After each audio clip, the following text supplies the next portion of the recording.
Are you missing customers because you only market to a specific group? iFIBER ONE Newsradio can help you hit a larger group of buyers with our diverse audience.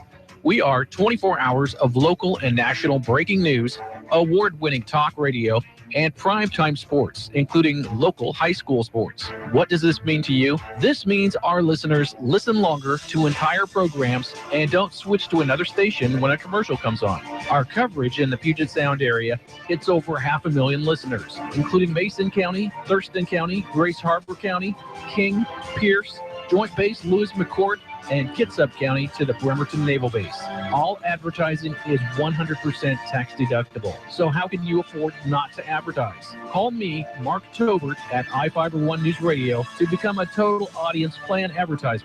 Just call 360-426-1030.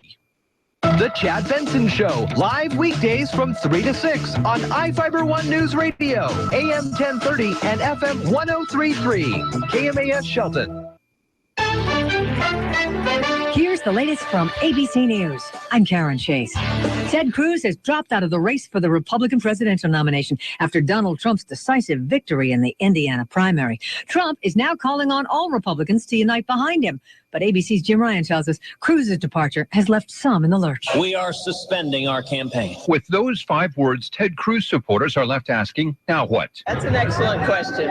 Republican school teacher Chris Gleason never misses a chance to vote, but is now faced with choosing from among candidates she doesn't like. I've never been in this position before where I have had such a distasteful choice. She admits she's considering staying home on November 8th. Jim Ryan, ABC News, Indianapolis. Bernie Sanders is vowing to stay in the race after a narrow victory in the Indiana primary, but Hillary Clinton walks away with a mathematically insurmountable delegate lead. ABC's Jonathan Karl tells us the races are essentially over. Hillary Clinton got beaten by Bernie Sanders, but look, he only got 6 more delegates than she did, so she is getting very close to clinching there. It looks like we are headed towards a Trump versus Clinton general election. An addiction specialist reportedly rushed to Prince's Minnesota home to help him, but apparently arrived too late. The Minneapolis Star-Tribune reports he arrived after an all-night flight from California and was waiting to see him when Prince was found unresponsive in the elevator.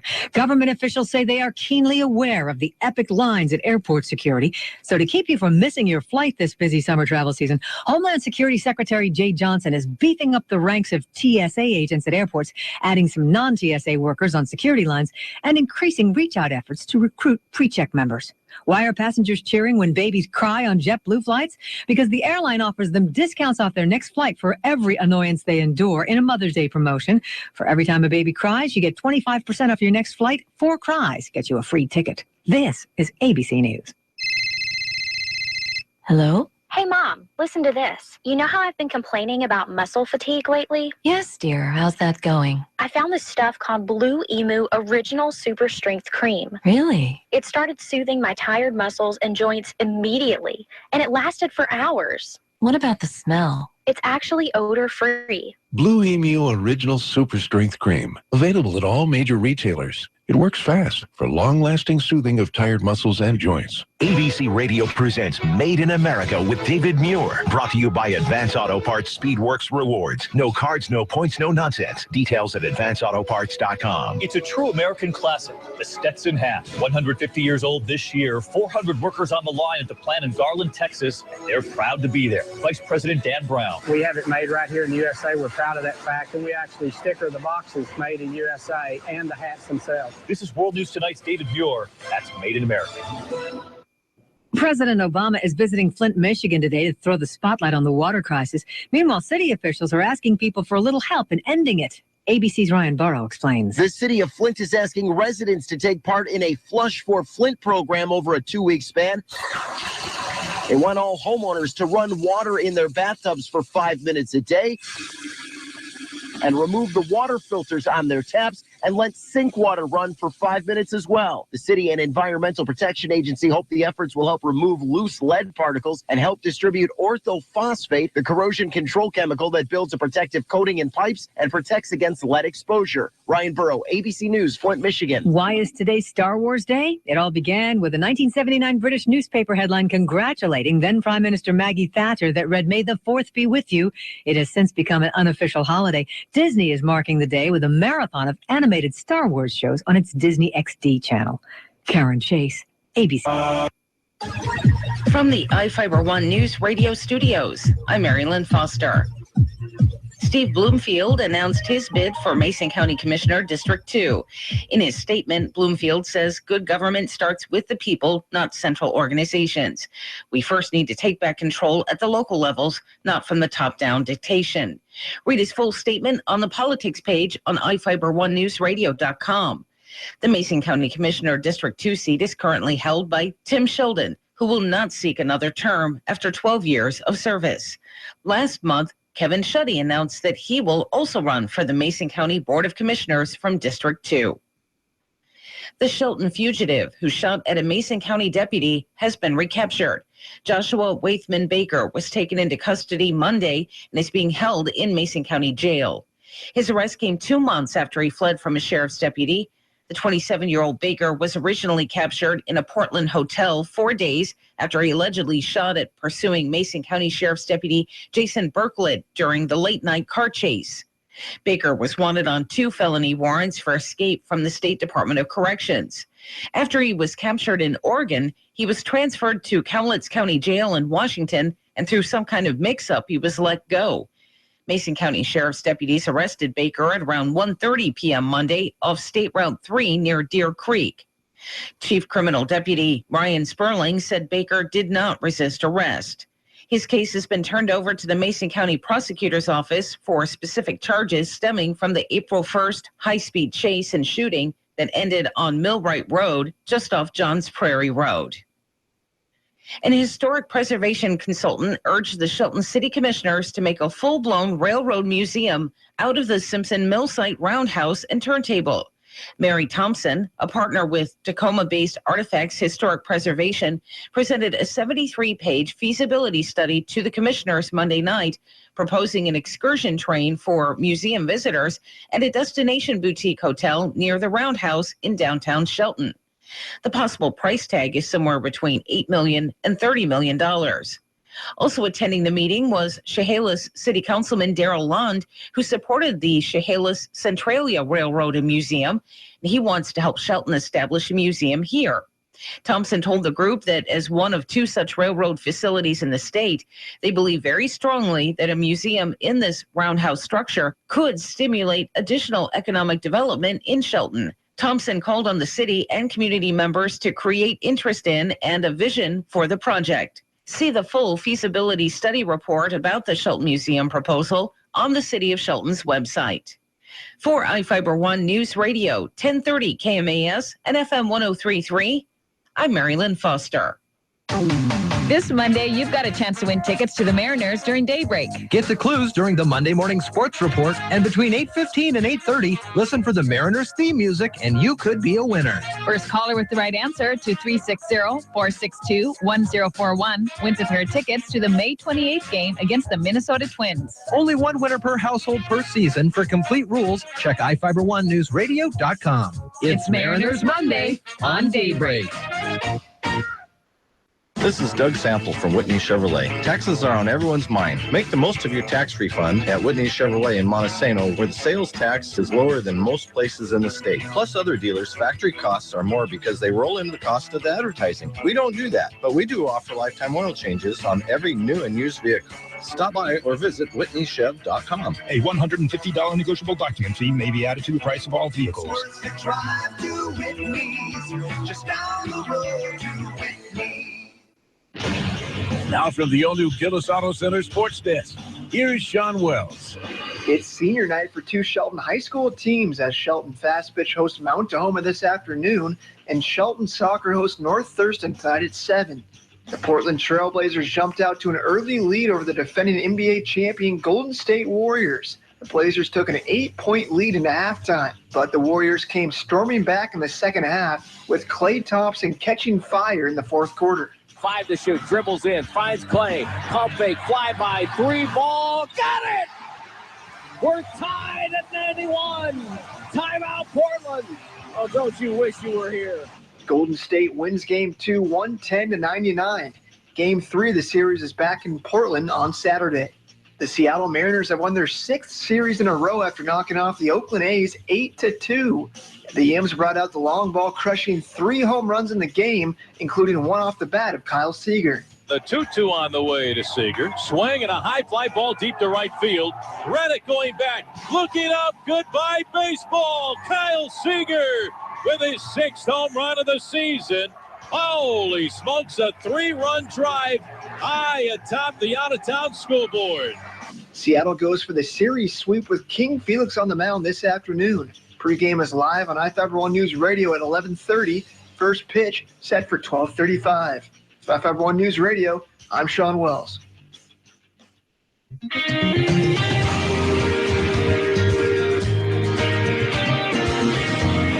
Good morning. It's 10 after 6, and I'm Carol Gardner.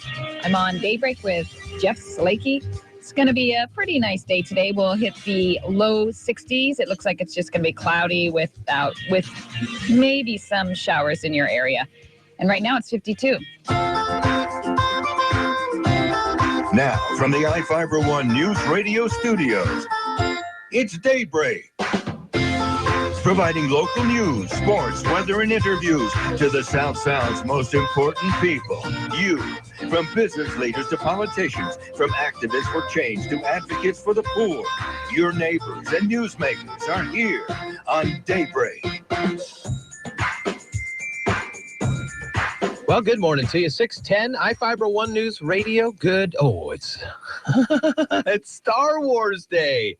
Carol, may the 4th be with you. May the 4th be with you as well. May the 4th, 2016. It's a Wednesday as well, and we are gearing up for a big weekend here in the South Sound, and we're going to kick it off at 6:45 with the Erica Stewart WSU plant sale interview that we had yesterday at 8:45. So for you early birds, we're going to get a chance to hear from Erica about this weekend's plant sale at Neyland Park, 7:45. Mike Brown and Leroy Valley, expect them both the guys in today to talk about this upcoming weekend's Matlock Old Timers Fair, the history of the fair, what it does. The proceeds go to help the Mary M. Knight School out there. And if you've never been out to the Matlock Old Timers Fair, every year it's a lot of fun, and you get to see some equipment, Carol, that you just do not see anymore. A lot of that old historical stuff. Kaiser is loving tractors right now. So he would go crazy. So they've got the tractors, they got the doughboys out there. They got the skidder going back and forth. In addition to that, there's music playing inside, and that's a whole lot of fun. 8:45, we're going to have Port of Call with Wendy Smith. She is bringing in Andy Hunter and Nathaniel Hartman from Lynch Creek Farms.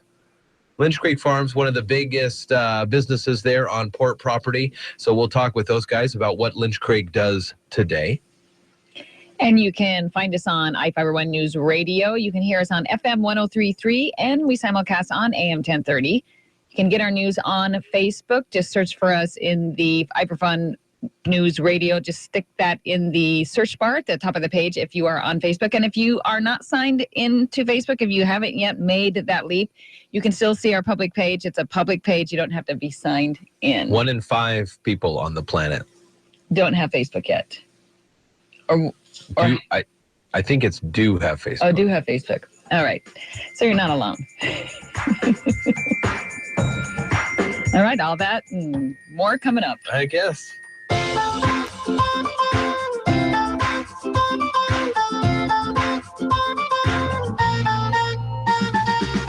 You're listening to Daybreak on iFIBER ONE News Radio.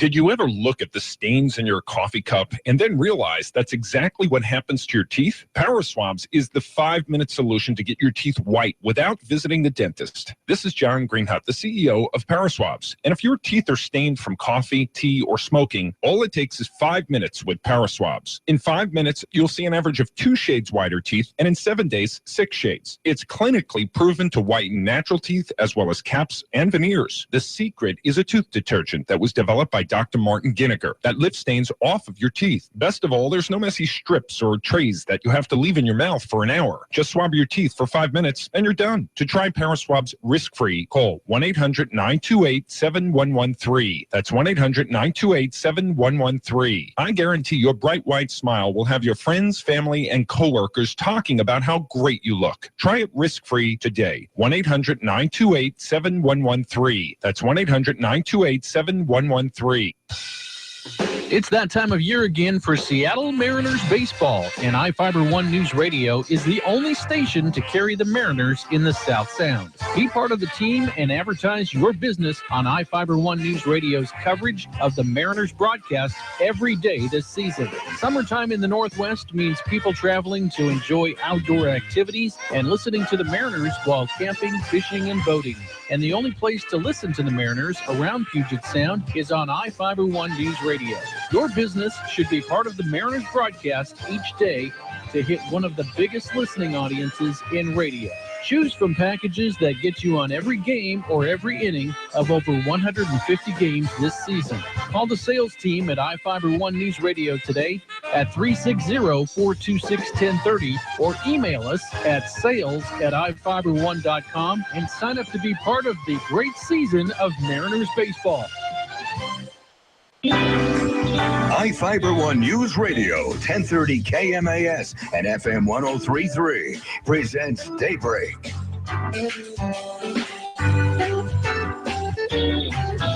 All right, good morning to you, 6:15.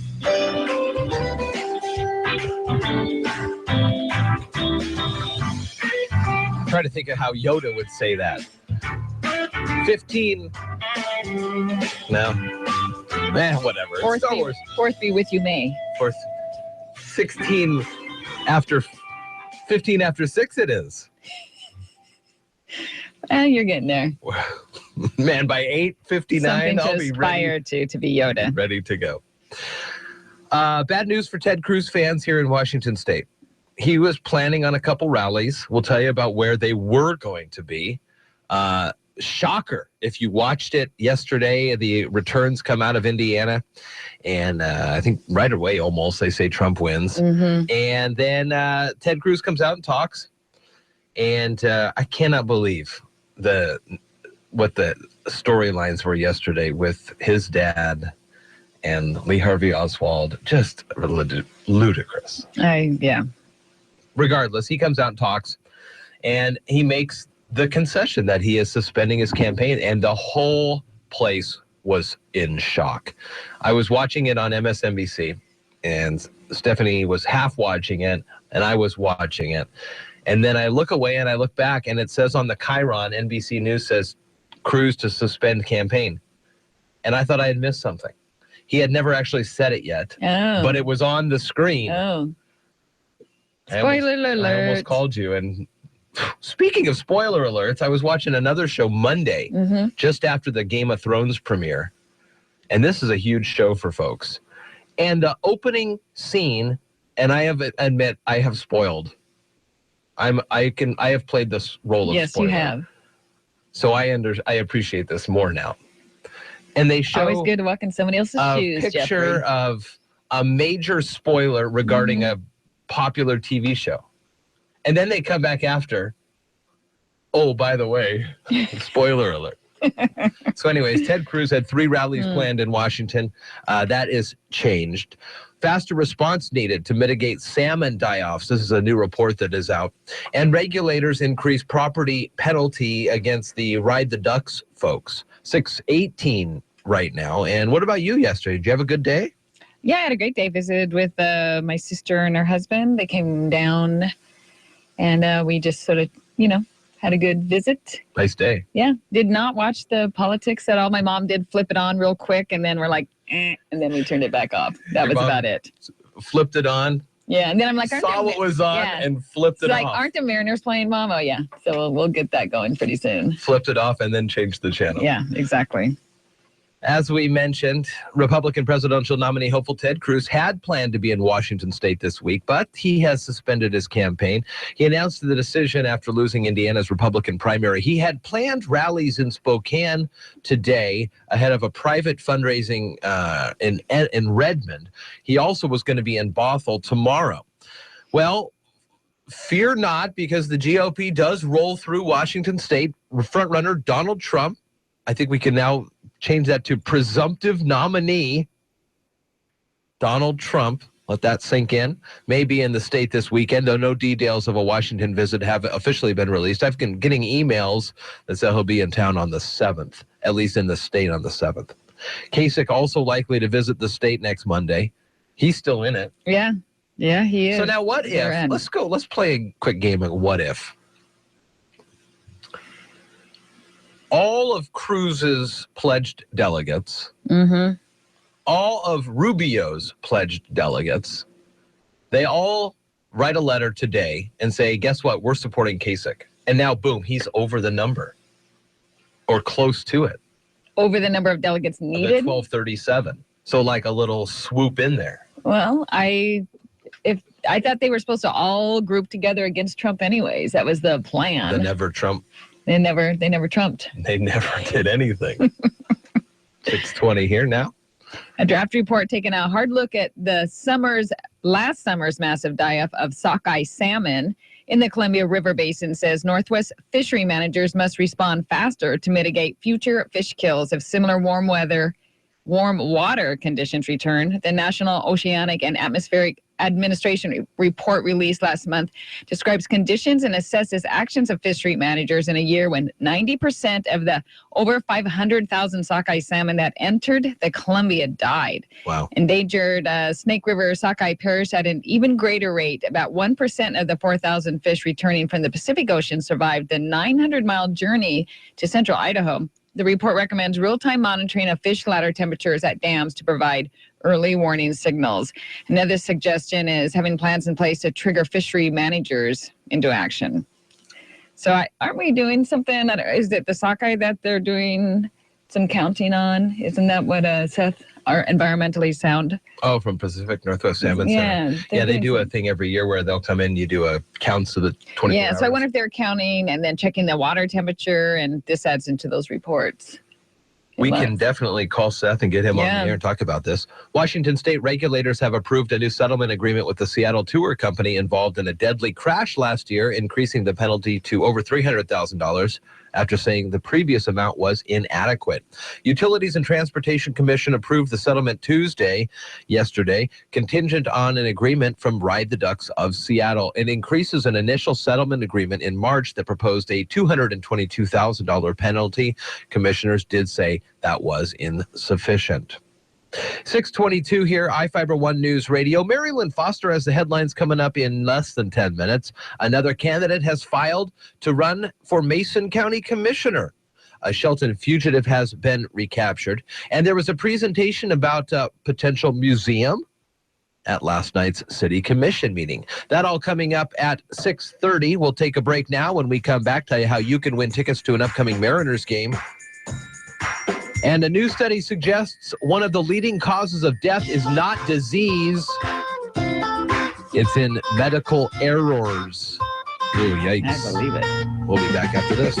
You're listening to Daybreak on iFIBER ONE News Radio. If you are still without a health plan, you need to sign up or risk a fine. Accidents and illnesses happen, and everyone needs to be covered. Changes in your status also require you to update your health insurance, like turning 26, leaving your job, or starting a family. Mason General Hospital can guide you through registering or changing your plan. Go to Mason General Hospital's homepage and click on Washington Health Plan Finder to view the health plans available. Then get help registering from the hospital's project supervisor, Susanna Lopez, by calling 432-7766. Mason General Hospital and family of clinics. Equal opportunity provider. Translation services provided. Mason General and family of clinics. The traditional light bulb, a groundbreaking invention in 1879. It's time we switch to longer-lasting Energy Star light bulbs. Saving energy saves you money. Learn more at EnergySavers.gov. Brought to you by the U.S. Department of Energy and the Ad Council. Taco night is fun. Tacos! Taco night is delicious. Awesome. Taco night is... oh, man. Messy. Turn taco night into pizza night with Papa Murphy's Taco Grande Pizza and enjoy all your favorite fresh taco ingredients on a practically spill-proof crust. Home bake a large Papa Murphy's Taco Grande Pizza topped with ground beef or grilled chicken, just $11. Order online at papamurphys.com. Papa Murphy's, love at 425 degrees. Hi, this is Terry Allen with a look at the community calendar on iFIBER One News Radio. Nonprofits post your upcoming events on iFIBER1newsradio.com. Shelton Elks holds a bingo night every Thursday. Play begins at 6 p.m. Food and beverage is available. Open to the public at 741 Southeast Craig Road. Doors open at 5 p.m. For iFIBER One News Radio, I'm Terry Allen. iFIBER One News Radio, 1030 KMAS and FM 103.3 presents Daybreak.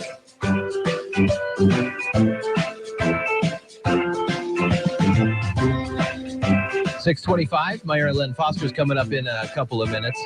Early Mariners game, and Carol, grab those brooms. Could be a big sweep today. It could be. That's what I'm hoping for. Big sweep. Have you ever taken a broom to a game? I have never taken a broom to a game, and I don't usually have the foresight knowing that, oh, the Mariners have won the first two. First off, I very rarely go to the games. And then for it to be the third game of the series and for them to win the first two, that's like cosmic odds. I don't know. They're doing pretty good. I know they're doing good. And you could win tickets to a game coming up, the next Mariners Monday Trivia Contest this Monday on Daybreak. Listen for clues during the sports report with Sean Wells. And when we play the Mariners theme music, be the first caller with the right answer to 360-462-1041. And you could win tickets to the May 28th game against the Minnesota Twins. And the first 20,000 kids under 14, if you're going to bring your kid or a kid. Just grab a kid. Just grab a kid. T-shirt. You get a Robinson Cano t-shirt at number 22. He'll take a double extra large. Yeah, exactly. That kid is obviously a small. He's going to grow into it. Yeah. 6:25 at iFIBER One News Radio. New study suggests the leading causes of death, not disease. ABC's Karen Chase has more on this one. Your doctor is more likely to kill you than chronic respiratory disease. A Johns Hopkins University School of Medicine study finds medical errors are the third leading cause of death in the U.S. Only cancer and heart disease are deadlier. Researchers say mistakes are responsible for nearly 10% of all deaths and kill more than 250,000 people a year. Mistakes range from poor communication to simple accidents, not intentional acts. The lead researcher says it boils down to people dying from the care they get rather than the disease for which they're seeking care. Karen Chase, ABC News. 6:26, iFIBER One News Radio. And it is May the 4th, Star Wars Day, for those uninitiated. Have you seen them? You saw the new one, Force Awakens? I did. What did you think? I thought it was great. Oh, yeah. Something about the music. Something about the music. John Williams, my goodness. This is just...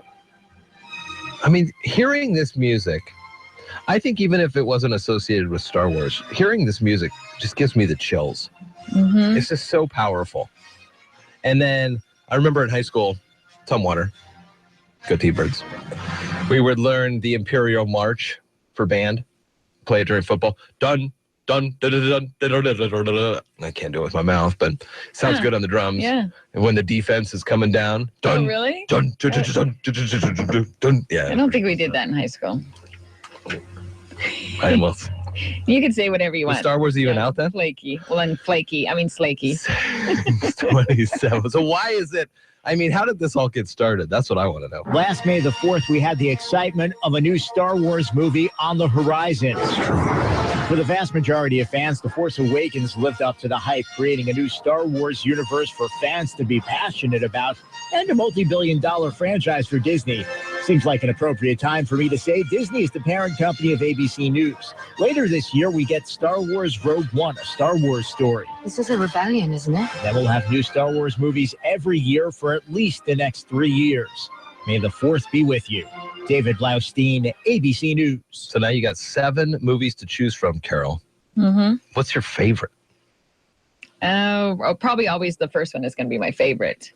But they're, Episode 4, A New Hope, Mhm. where we get to meet fresh-faced Mark Hamill, Luke Skywalker, trying to grow up, got the teen angst going on. He's not even living with his parents. He's living with his aunt and uncle on some remote planet. farm with 2 sons. Yep. That's a great one. It is. For me, Return of the Jedi, only because of the Ewoks, and that came out in 83. Mhm. And I was 4 at the time, so I really keyed in with the Ewoks. Cute, fuzzy little creatures, and then they were all over the TV. The Ewok Adventure, Battle for Endor was like a TV show they had, a made-for-TV Yeah. movie. All stuff when I was not watching TV. Oh, man. Mid-'80s, Yeah, I was out doing other things. rocking out probably. In the mid-'80s, you got it. Did you have a white leather jacket in the 80s? No. Man, that'd be worth something. Mary Lynn Foster's News coming up next. You're listening to Daybreak on iFIBER One News Radio. Local news is brought to you by Fred Holmes Tree Service. FredHolmesTreeService.com, 427-4489.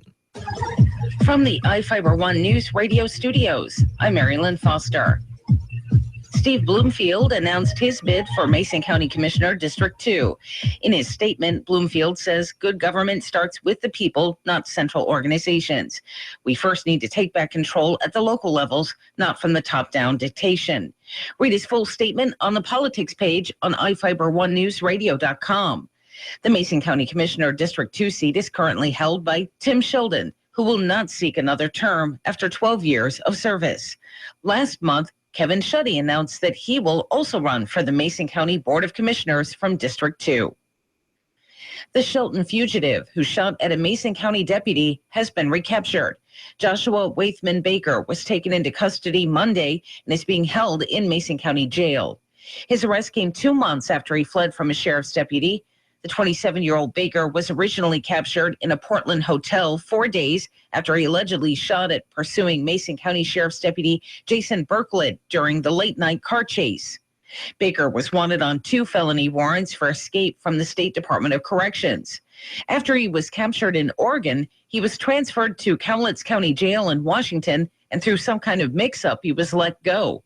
Mason County Sheriff's deputies arrested Baker at around 1:30 p.m. Monday off State Route 3 near Deer Creek. Chief Criminal Deputy Ryan Sperling said Baker did not resist arrest. His case has been turned over to the Mason County Prosecutor's Office for specific charges stemming from the April 1st high-speed chase and shooting that ended on Millwright Road just off Johns Prairie Road. An historic preservation consultant urged the Shelton City Commissioners to make a full-blown railroad museum out of the Simpson Mill Site roundhouse and turntable.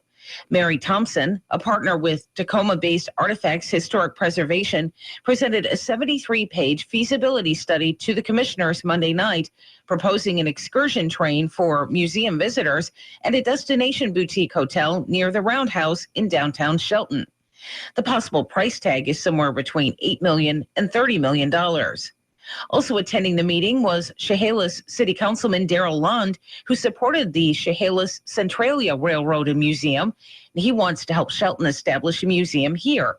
Thompson told the group that as one of 2 such railroad facilities in the state, they believe very strongly that a museum in this roundhouse structure could stimulate additional economic development in Shelton. Thompson called on the city and community members to create interest in and a vision for the project. See the full feasibility study report about the Shelton Museum proposal on the City of Shelton's website. For iFIBER One News Radio, 1030 KMAS and FM 103.3, I'm Mary Lynn Foster. Here's a way for you to green up that heating bill of yours. That is save energy and save greenbacks.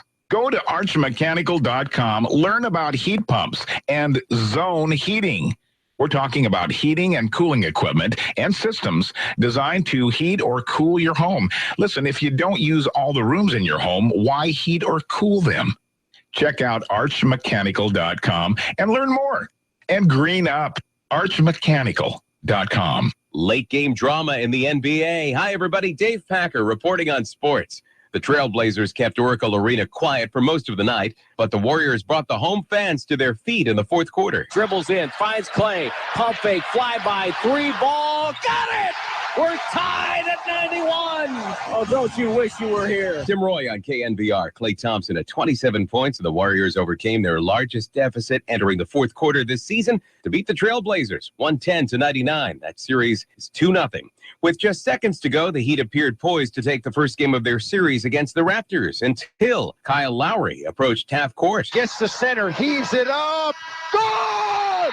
Kyle Lowry good from center court. He has tied the ball game. We're going to go to overtime. CJCL. The celebrations in Toronto were short-lived, though. Dwayne Wade sparked the Heat run in overtime to win 102-96. Toronto was buzzing Tuesday night, just 1 minute after Kyle Lowry's last second half-court shot sent the Raptors into OT. The Blue Jays made some noise of their own. Smoke hits another one deep to left field. Has he done it again? That ball is up. Yes, sir, he has. On Sportsnet 590 in Toronto, Justin Smoke's two-run shot in the bottom of the 10th gave the Blue Jays the 3-1 win over the Rangers. Only his second home run of the season. His first, 1 inning prior to tie the game. And playoff hockey. Right circle, drops it, high side, Callahan. Left circle, Hedman, shoots, block, rebound, Boyle, shoots, score! Score!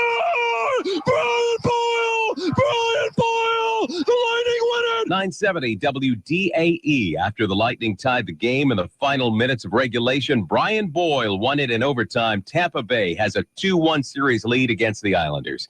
The Predators earned their first win in their series against the Sharks with a 4-1 victory, and the Blues are up 2-1 against the Stars. They trounced Dallas 6-1. Dave Packer, ABC Sports.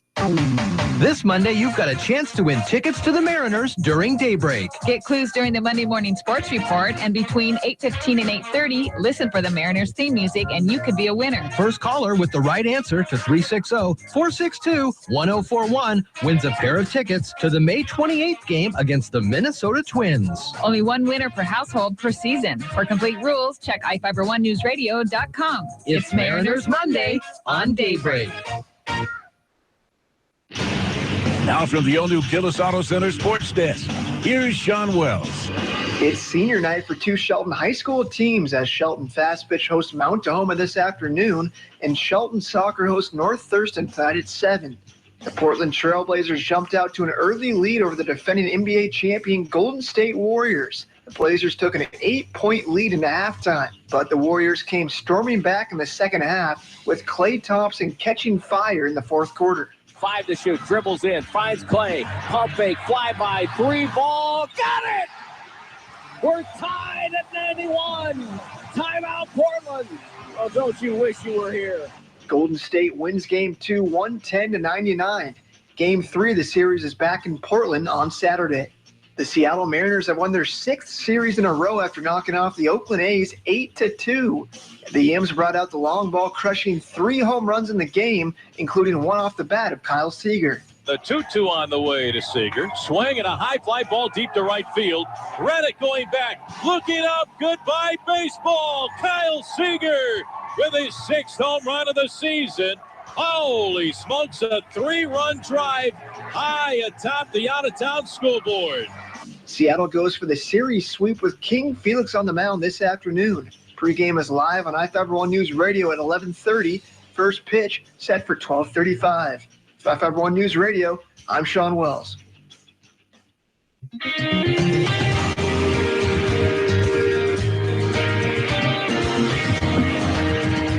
6:37, iFIBER One News Radio. 52 right now on a cloudy day, but we're going to warm up to 65 It's about 10 degrees cooler than yesterday. It was a nice day yesterday. Did you have any sprinkles coming in?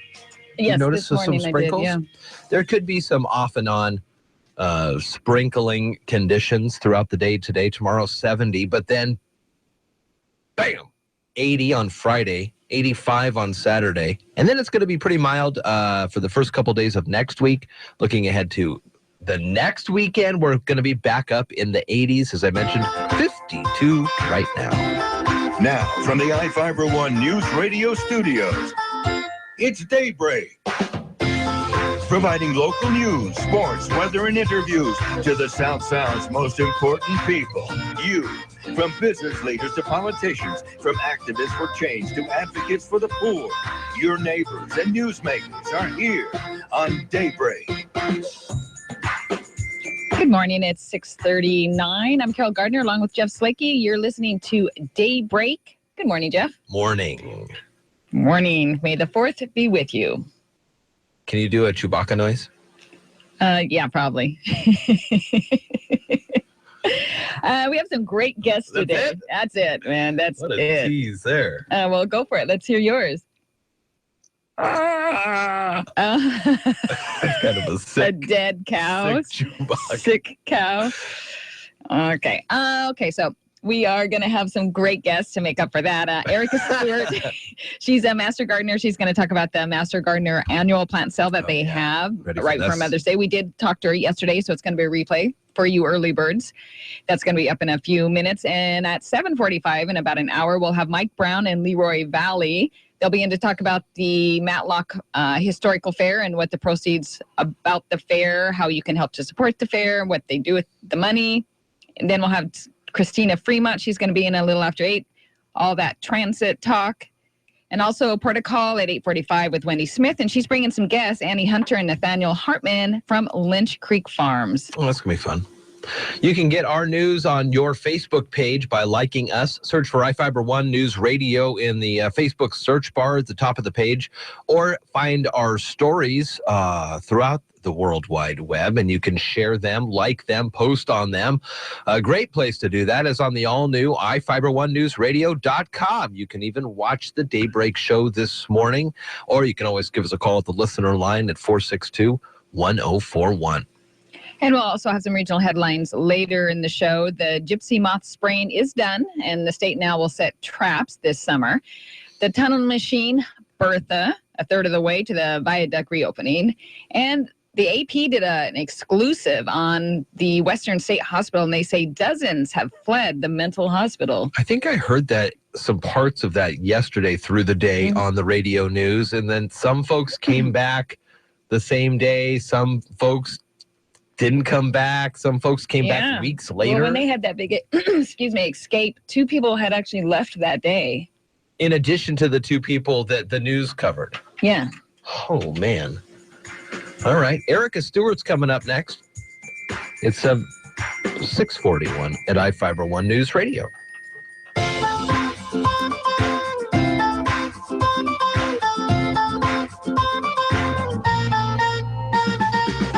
You're listening to Daybreak on iFIBER One News Radio.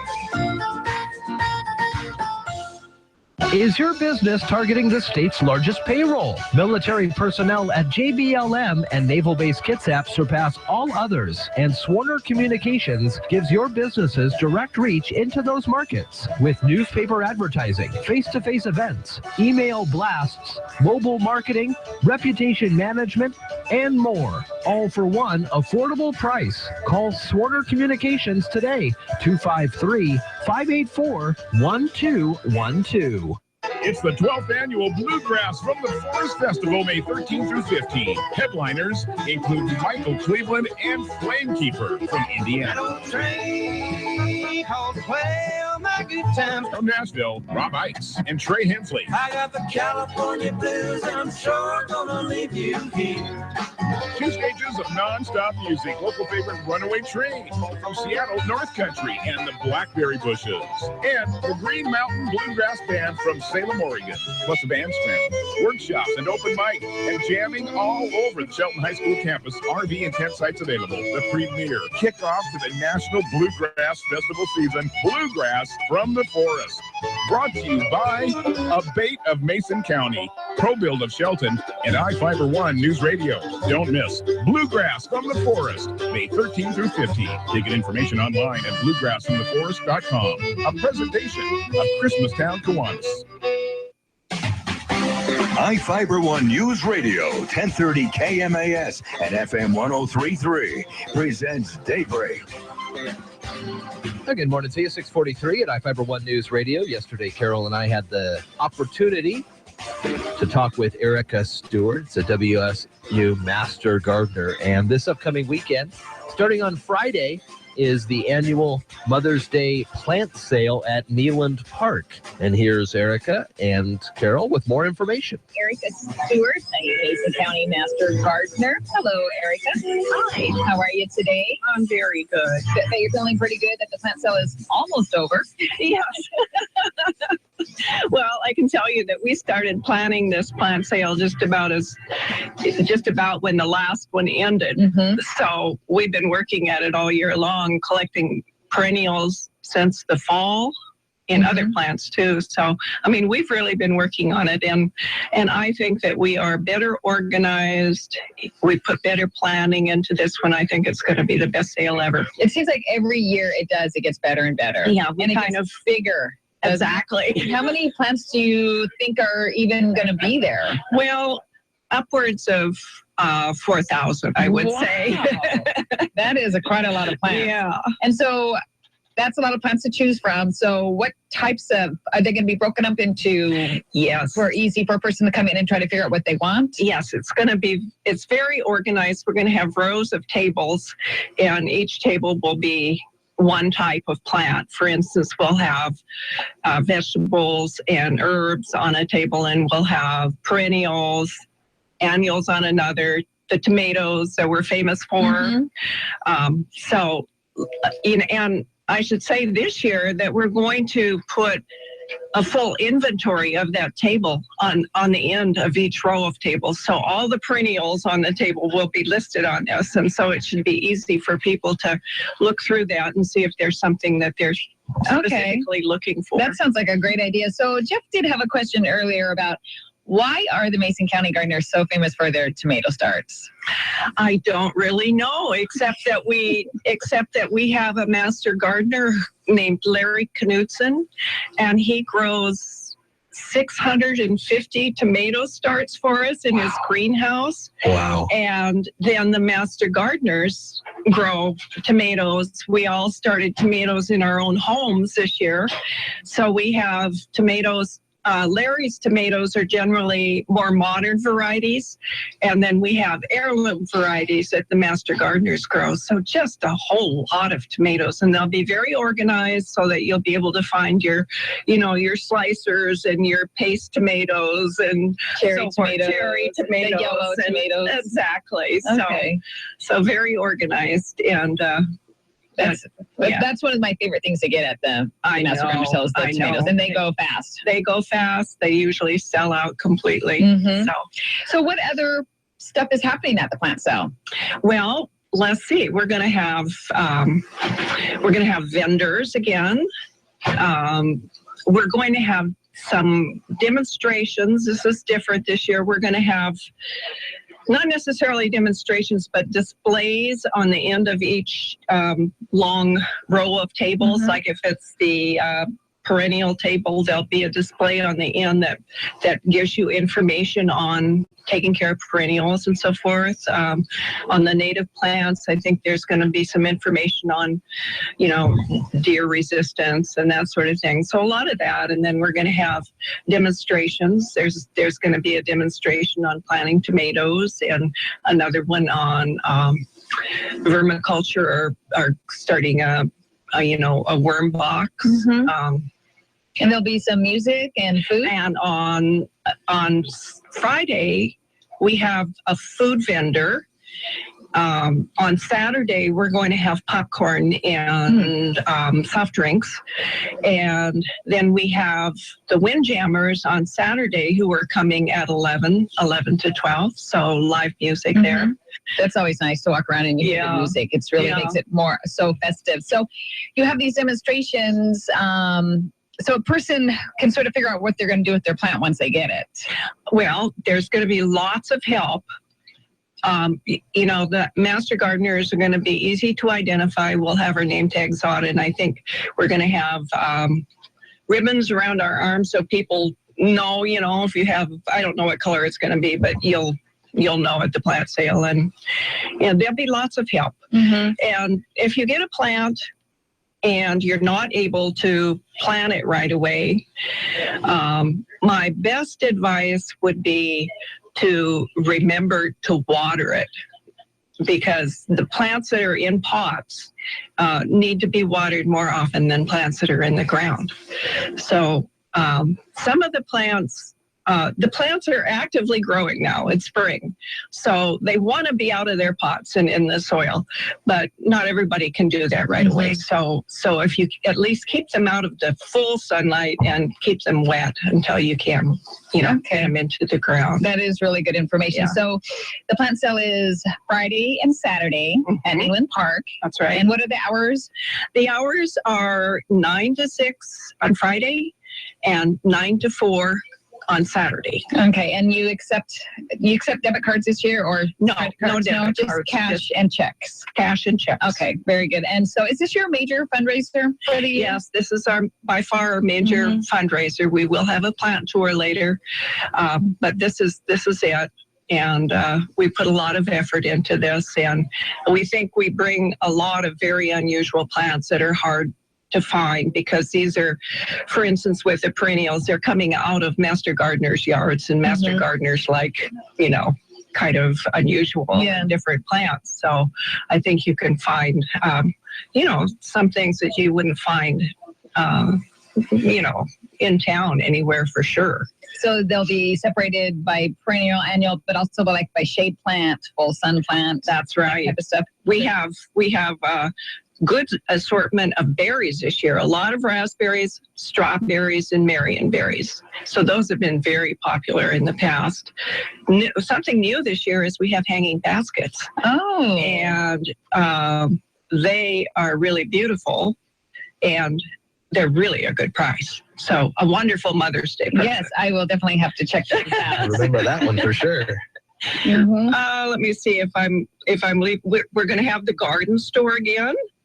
I'd like to say that the dahlia tubers, if anybody who's been there before has seen that Larry and his wife, Larry Knudsen and his wife, have a zillion beautiful dahlia tubers there, and they're going to be back to $1 a piece. Okay. They were more last year. They're going to be back to $1 a piece.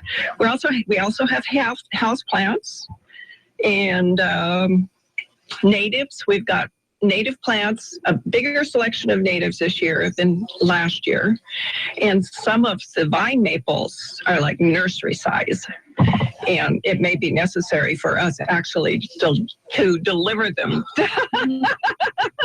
Okay, so how can a person get in contact with the Master Gardeners? Well, they can call the extension office, and let me think. I should know the number off the top of my head, but I don't. It's the county number, and then I don't know the extension. And then the extension is 687, I think. That's it. 687? Yeah. 687. 687. And then you also have a Facebook page that people can check to see what's, because you guys update that pretty well with yes, that's we happening. We have a person who really keeps on top of it. So. Okay, and on Mondays, can people still come in for plant identification? Absolutely. We have the plant clinic from noon to 3 every Monday. Okay. Now, you don't have to only come in on those days. You can bring your sample or your question in any day, and they'll put it on the Master Gardener desk, and it will be answered on Monday. So. Okay. Sounds great. So the plant sale this weekend, Neyland Park, 9 to 6 Friday. 9 to 6 Friday, 9 to 4 Saturday. All right. That sounds great. Thank you, Erica, so much for coming in and telling us about this. It's something that we look forward to every year. Jeff and I go over after 9, after we get off the show, and go check it out, and it's going to be beautiful weather. Yes. we're looking forward to it. Thanks, Erica. Thank you. iFIBER One News Radio, 1030 KMAS and FM 103.3 presents Daybreak.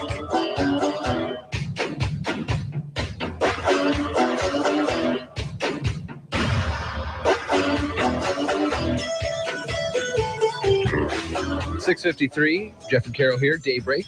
We're just trying to figure out how we're going to get to the plant sale because I know somebody's going to be here visiting. Kaiser Rue and Steph are coming on Friday at 8:45. Don Pinnell's Radio Real Estate, and we'll talk with her about some of the great new listings around. And Steph and Kaiser will be in town as well, so we can head over there. And I know you have a list of things that you need to buy for specific people, including mothers, because Mother's Day is on Sunday. So I'm not going to do any spoilers there. Because you just spoiled it just now. But I didn't say what you're getting. Well, I'm getting my mom tomato plants. That's what she requests, and I get those for her. Oh, that is not a spoiler. The famous tomato plants.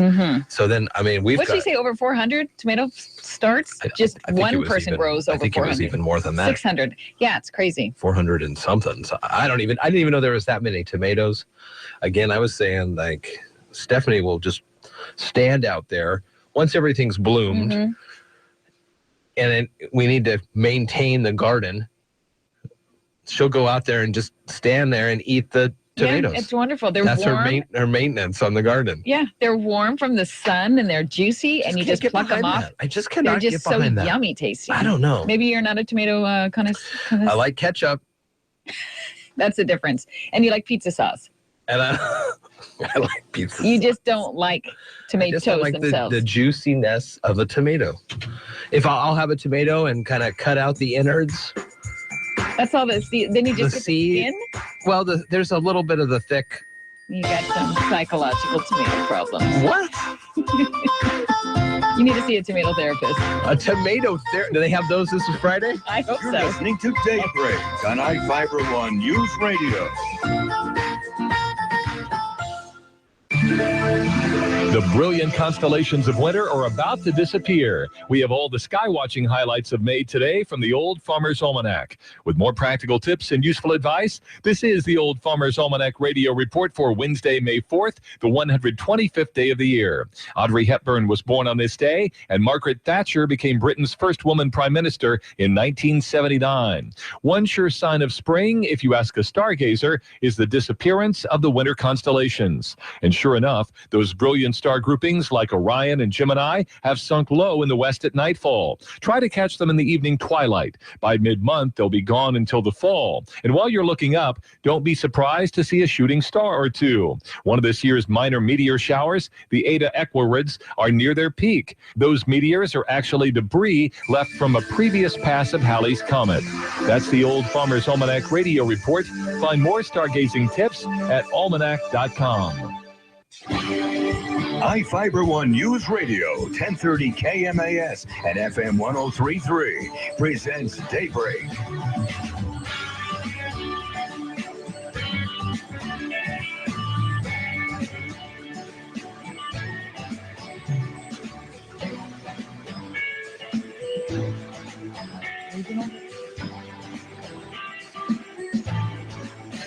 All right, good morning to you. Daybreak here. We got a CNBC Business Radio report coming our way in 1 minute.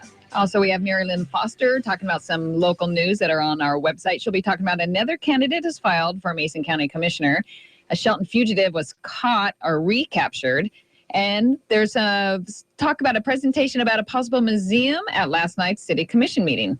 ABC News is coming up as well. I'm Sherry Preston at ABC News. It's looking more and more like it'll be Donald Trump versus Hillary Clinton in the general election this fall. Latest details coming up. Yeah, she just said that. She did just say that. 50% chance. I mean, if it's down to two people, it's a 50% chance that either of them could be the president for the next 4 years, at least. At least. But no more than 8. That's what they say. Unless somebody changes the rules while in office. Can they do that? Nah, actually, Congress has to do that, I think. I mean, you could make the case, because you can't vote yourself a pay raise. That's right. But if you make the changes in the first 4 years, Does it reset, I wonder? And then, no, I don't even want to think about more than 2 terms for anybody. Already a crazy world. It'll be a reality USA TV show for 4 years if one person gets in. Which one? Which one are you talking about? I can't say the name. It's like Harry Potter. I can't tell the difference. You're listening to Daybreak on iFIBER ONE News Radio. I'm Chris Maurer, CNBC Business Radio. Stocks are in the red zone amid some fresh economic data this morning. The Dow's down 98 points, the Nasdaq lower by 27. Job growth slowed more than expected in April. Payroll processor ADP says businesses added just 156,000 new workers to their payrolls. Economists were looking for 195,000. The report comes just 2 days ahead of the Labor Department's monthly jobs report. It's expected to show 200,000 new jobs were added to the economy last month. A number of salespeople at Aeropostale will be looking for work. The teen retailer has filed for Chapter 11 bankruptcy protection and is planning to close 113 stores in the U.S. The IRS is hanging out the help wanted shingle. The agency will be hiring up to 700 tax enforcers. It's the first big hiring push in more than 5 years. Chris Maurer, CNBC. O'Reilly. Right now at O'Reilly Auto Parts, pick up 5 quarts of Mobile One Full Synthetic or High Mileage Full Synthetic Motor Oil for $27.95. Protect your engine from sludge and wear with Mobile One Full Synthetic or High Mileage Full Synthetic Motor Oils at O'Reilly Auto Parts. Better parts, better prices every day. Limit supply. See store for details. O'Reilly Auto Parts. Ace is the place with the helpful hardware, folks. This year, I want to grow vegetables I can actually eat. I talked with Kat about watering in soil. I even suggested she plant beans because they release nitrates that nourish the soil. Ace is the place to learn beans really are the magical words. Now through Monday only, print out the coupon at acefiber.com and get 25% off on regular priced item under $50. Offer valid through May 9th at participating stores. Limit 1 exclusions apply. See coupon. Must present coupon to redeem offer. The Chad Benson Show, live weekdays from 3 to 6 on iFIBER ONE News Radio, AM 1030 and FM 1033, KMAS Shelton. Here's the latest from ABC News. I'm Karen Chase. Donald Trump is calling for Republican unity and considering a running mate now that rival Ted Cruz has dropped out of the race. Even RNC Chairman Reince Priebus says Trump will be the presumptive nominee. ABC's Tom Yamas has a look ahead. Trump not taking a break now that he's on top. Already on Twitter this morning, sending out this tweet. I would rather run against crooked Hillary Clinton than Bernie Sanders, and that will happen because the books are cooked against Bernie.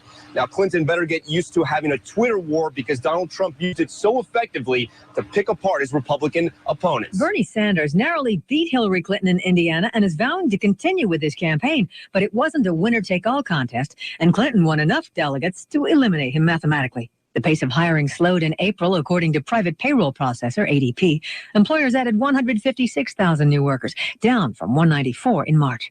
Investigators are reportedly looking into claims that Prince was seeking treatment for addiction when he died. ABC's Eva Pilgrim has the details. The Minneapolis Star-Tribune reporting Dr. Howard Kornfeld, a national authority on opiate addiction treatment, rushed his son Andrew on a red-eye from San Francisco to Minneapolis to treat the star the night before his death. Speaking to William Mozzie, the doctor's Minneapolis lawyer, the paper reports Kornfeld arrived at Paisley Park at 9:30 a.m. But Prince's entourage could not find the musician. Prince's body found in an elevator a few minutes later. A pregnant Connecticut woman has tested positive for Zika after traveling recently to Central America. Connecticut Governor Dan Malloy had said it's not a question of whether, but when it appeared there. Half of all teens admit they're addicted to their smartphones, and they're not alone.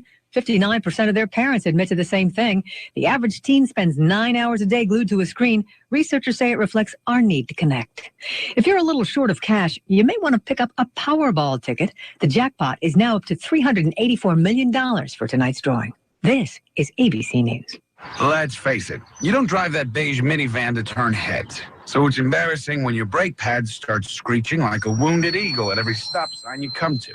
Now you can silence the squeal and get serious stopping power with a set of CarQuest Platinum brakes from your neighborhood Advance Auto Parts. And when you purchase a set of pads along with 2 rotors, you can get $20 back by mail. Advance Auto Parts. Let's get you back to the garage. Also available at participating CarQuest Auto Parts. Mail-in rebate. Void where prohibited. See store for details. Hey, I'm the future you. Listen, we regret not going out more. All we did was play video games against that guy from Indonesia. But we can fix this. TGI Fridays, dine and drink. Get a petite sirloin, cheddar mac and cheese, and a glass of wine. Or a juicy truffle stack burger, fries, and a margarita, all for just $12. By the way, that guy we beat from Indonesia, yeah, he was 11. Pick a meal and a drink for just $12. Dine and drink, only at Fridays. Valid on select items only. Restrictions may apply. Offer valid at participating locations for a limited time while supplies last. Please drink responsibly. President Obama is traveling to Flint, Michigan today, where he's due to meet with a third-grade, pint-sized political crusader. ABC's Ryan Burrow has her story. When President Obama arrives here in Flint, he's expected to meet with 8-year-old Mari Kopany, known as Little Miss Flint. He could try telling the people not to drink the water. Kopany wrote a letter to the president last month after seeing Michigan's governor testify before Congress on the water crisis. Mari's mother, Lulu, hopes the president gets a chance to talk with residents. Yeah, I want him to know, how the water is affecting other people. The president will visit a food bank before speaking to about 1,000 people at an area high school. Ryan Burrow, ABC News, Flint, Michigan. 55-year-old Eddie Murphy is a dad for the 9th time. His 36-year-old girlfriend, Paige Butcher, had a baby girl that they named Izzy Iona. His spokesman says mom and baby are doing fine. Murphy has 7 other children with his ex-wife and 1 with former Scary Spice Girl Mel B. They have a 9-year-old girl named Angel. Karen Chase, 8. From the iFIBER ONE News Radio studios, I'm Mary Lynn Foster. Steve Bloomfield announced his bid for Mason County Commissioner District 2. In his statement, Bloomfield says good government starts with the people, not central organizations. We first need to take back control at the local levels, not from the top-down dictation. Read his full statement on the politics page on iFIBER1newsradio.com. The Mason County Commissioner District 2 seat is currently held by Tim Sheldon, who will not seek another term after 12 years of service. Last month, Kevin Schutte announced that he will also run for the Mason County Board of Commissioners from District 2. The Shelton fugitive who shot at a Mason County deputy has been recaptured. Joshua Waithman Baker was taken into custody Monday and is being held in Mason County Jail. His arrest came 2 months after he fled from a sheriff's deputy.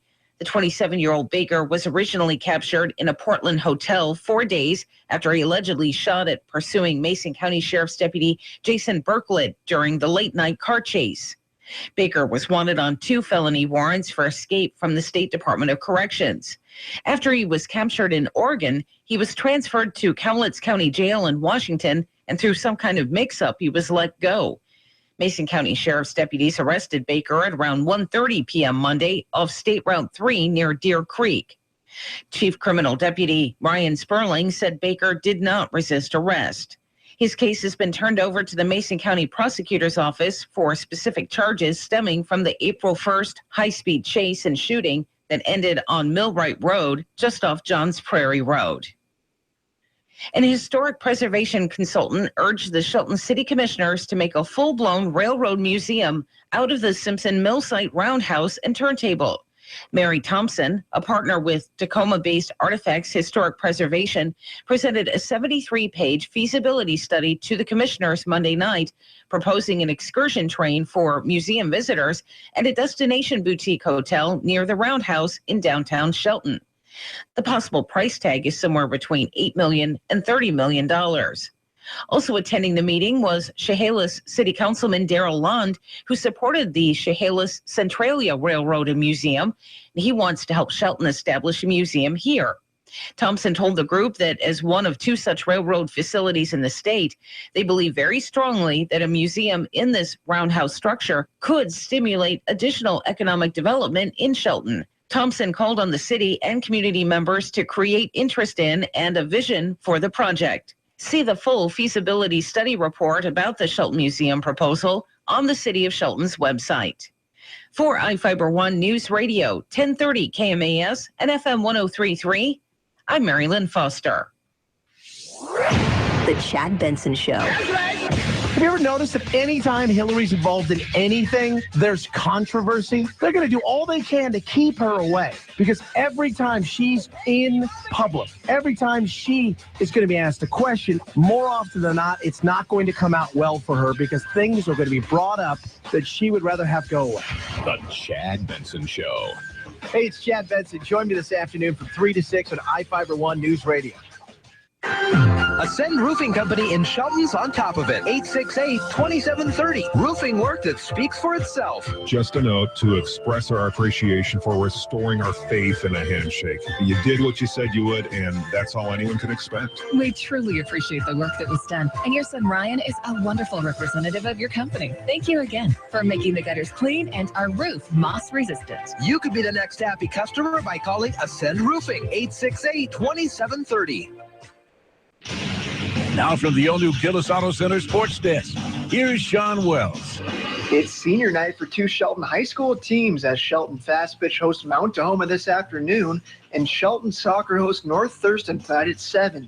The Portland Trailblazers jumped out to an early lead over the defending NBA champion Golden State Warriors. The Blazers took an 8-point lead into halftime, but the Warriors came storming back in the second half with Klay Thompson catching fire in the fourth quarter. 5 to shoot, dribbles in, finds Clay, pump fake, fly by, 3 ball, got it!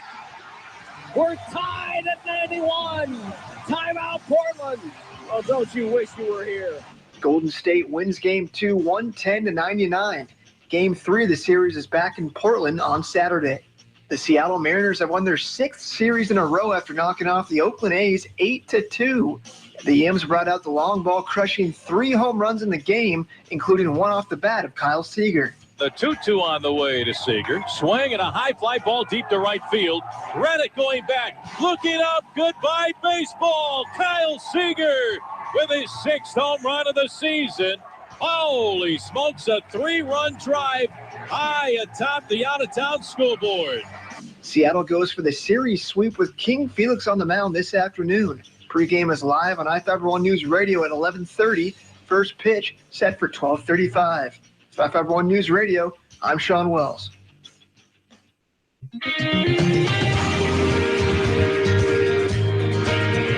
Good morning. It's 10 after 7, and I'm Carol Gardner along with Jeff Slakey, and you're listening to Daybreak. Today, not like yesterday, there's going to be maybe some rain sprinkles. If you're going to the game or listening, get your brooms out because we may sweep tonight. Sweep. I mean, King Felix, hello. That's Best right. chance of all season. Well, we hope so. I hope so. My mom hopes so. All Mariners fans hope so. But back to the weather. Please. A little bit of sprinkles this morning for your commute, maybe throughout the day. We're going to reach about the low 60s, that is, and a little cloudy tomorrow. Then it looks like sun's coming out. Right now, it's 52. Now, from the iFIBER ONE News Radio studios, it's Daybreak. Providing local news, sports, weather, and interviews to the South Sound's most important people. You. From business leaders to politicians, from activists for change to advocates for the poor. Your neighbors and newsmakers are here on Daybreak. All right, good morning to you. 7-11 on 7-11 on May the 4th. They still have 7-Elevens? Oh, yeah. Used to be the hangout in high school. Well, 7-Eleven. Where was the Tumwater 7-Eleven? Where the Starbucks is now in Tumwater on Capitol. Right around there somewhere. Well, interesting enough, the Point Tavern that used to be on the corner of Capitol and Israel now is a 7-Eleven. Yeah. So kids can head down, get their Slurpees. Yeah. Love them. Slurpees are good. Blue raspberry all the way. My default flavor, blue raspberry, and then root beer. Mix those two. Ew. Mix them. Nice. Horrible. May the 4th be with you. It is Star Wars Day, and it is May 4th, Wednesday, 2016. Great guests coming up today. 7:45, we're expecting to talk with Mike Brown and Leroy Valley to talk about this weekend's Matlock Old Timers Fair, and it is a lot of fun out at the Merriam Night School. You can see all sorts of antique steam engines. They got like steam can crushers, steam water pumps, steam tractors, the tractor parade both days, Saturday, Sunday. Just a whole heck of a lot of fun. 8:15 Transit Talk with MTA's Christina Fremont, and then Port of Call today with Wendy Smith, and she's going to bring on Andy Hunter and Nathaniel Hartman from Lynch Creek Farm. So we'll get a chance to meet those guys and talk about one of the biggest businesses there on port property, Lynch Creek Farms. Sounds great. And you can hear all that on FM 103.3, and we simulcast on AM 1030. You can also get our news on Facebook by liking our page. Search for iFIBER One News Radio in the search bar at the top of the page and just like us. Also, we've launched our new iFiberOneNewsRadio.com website. And on that new site, you can comment on any story and you can post your views. And you can also watch the Daybreak show. We pop up between 6 and 9, Monday through Friday. You can also get a hold of us on the listener line at 360-462-1041. Ted Cruz had 3 rallies planned in Washington State starting today over through the weekend. Those have since been suspended in the aftermath of him suspending his campaign last night after the Indiana results. We'll head down the road to the White House from ABC News. Also, there's a report out that faster response is needed to mitigate the salmon die-offs. This story from last year where a massive amount of salmon died off early, and regulators increased proposed penalty against the Ride the Ducks company. Take a break right now at 7:13. When we come back, we'll have those stories and more from ABC News and Daybreak.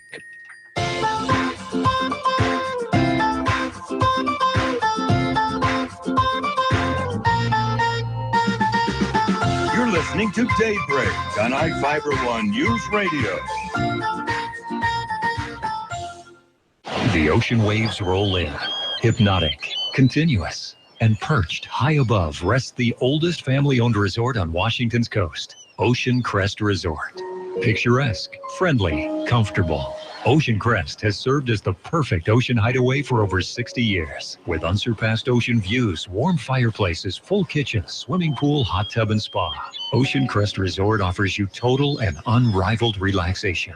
Frommer's Guide reports you simply won't find a more spectacular setting anywhere on the Washington coast. And Ocean Crest's enchanting restaurant is listed as one of Washington's 13 ultimate restaurants you must visit before you die. See for yourself with our special 3-for-2 package. For a limited time, stay 2 nights and get a 3rd night free. Call 800-684-8439, 800-684-8439, or visit OceanCrestResort.com. Ocean Crest Resort, making memories since 1953. In Moclips, overlooking the Pacific Ocean.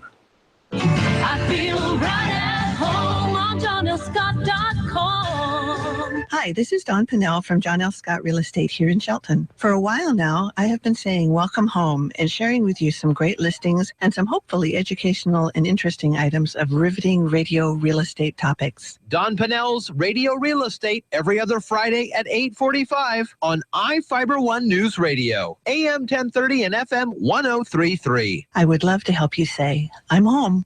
Okay, let's face it, we could all use a good laugh. And a funny thing is about to happen at Lucky Eagle Casino to remedy that. Renowned comic Jay Moore will take the Lucky Eagle stage for an evening of hilarity. June 11th. That's right, former Saturday Night Live guy Jay Moore will be in the Lucky Eagle House June 11th at 8 p.m. And the tickets start at just $25 for Players Club members, so get yours today. Lucky Eagle Casino and Hotel, where you belong. Details at LuckyEagle.com. iFIBER One News Radio, 1030 KMAS and FM 103.3 presents Daybreak.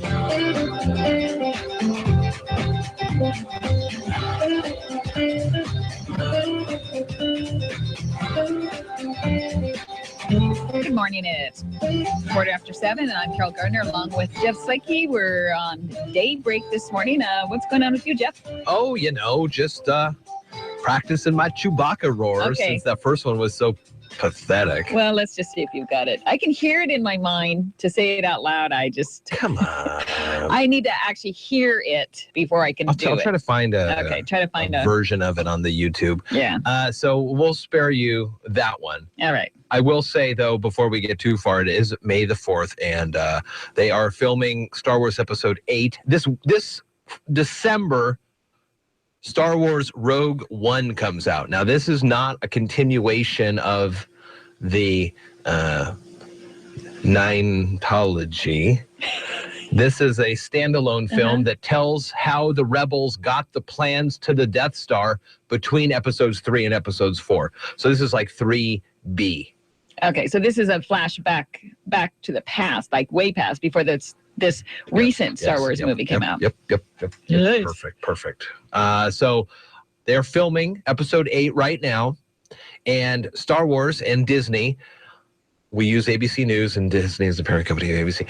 They are using anti-drone drones to shield the filming of the movie. Yeah. So people are not able to get... I never even thought about this as a thing to use for drones. Now you are going to be thinking about it. I'm going to be looking for movie sets all over the place and droning all about them. So have you heard of those drones that have like a net? And they go up and they can capture drones with it. They shoot out a net and capture drones. Jeez. I haven't. And that is not an encouraging statement. And then they'll have drones that have nets that capture the nets that capture. I mean, it's just sort of crazy. And then you go back and you'll have drones creating the drones that create the drones. Yes, iRobot. Skynet. ... Yada, yada, yada. Terminator 2. As long as you're nice to the drones, they'll be your friend. Sure. Pet them and feed them and be like a little Tamagotchi or something like that. Republican presidential nominee hopeful Ted Cruz had planned to be in Washington State, but he has suspended his campaign. He announced the decision yesterday. He lost the Indiana Republican primary. He was going to be in Spokane today, head of a private fundraiser in Redmond, planned a public rally in Bothell for tomorrow.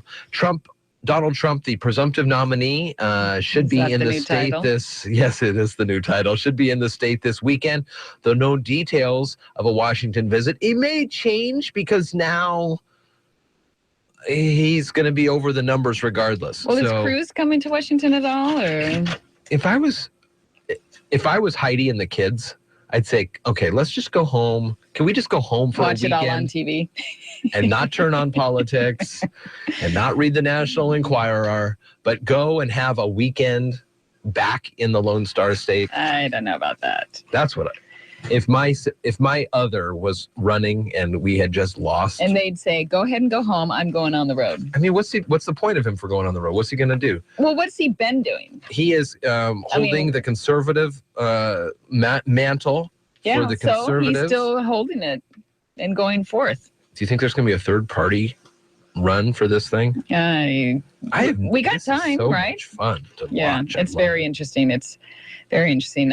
A draft report taking a hard look at last summer's massive die-off of sockeye salmon in the Columbia River Basin says Northwest fisheries managers must respond faster to mitigate future fish kills if similar warm water conditions return. The National Oceanic and Atmospheric Administration report released last month describes conditions and assesses actions of fisheries managers in a year when 90% of the over 500,000 sockeye salmon that entered the Columbia died. Endangered Snake River sockeye perished at an even greater rate. About 1% of the 4,000 fish returning from the Pacific Ocean survived the 900-mile journey to the central Idaho. The report recommends real-time monitoring of fish ladder temperatures at dams to provide early warning signals and also to help trigger fishery managers into quicker action. I was just at I was just in my front yard yesterday talking and to you had a salmon? No, I was talking to a friend of mine, though, and he works for State Patrol. He was at St. Martin's for a major meeting of State Patrol and folks on dam safety. And they were doing a conversation about the dam that we went to see the Cushman Hydro Project, where they do a lot of this salmon moving up and down the fish ladders. He said it was a really interesting conversation at St. Martin's.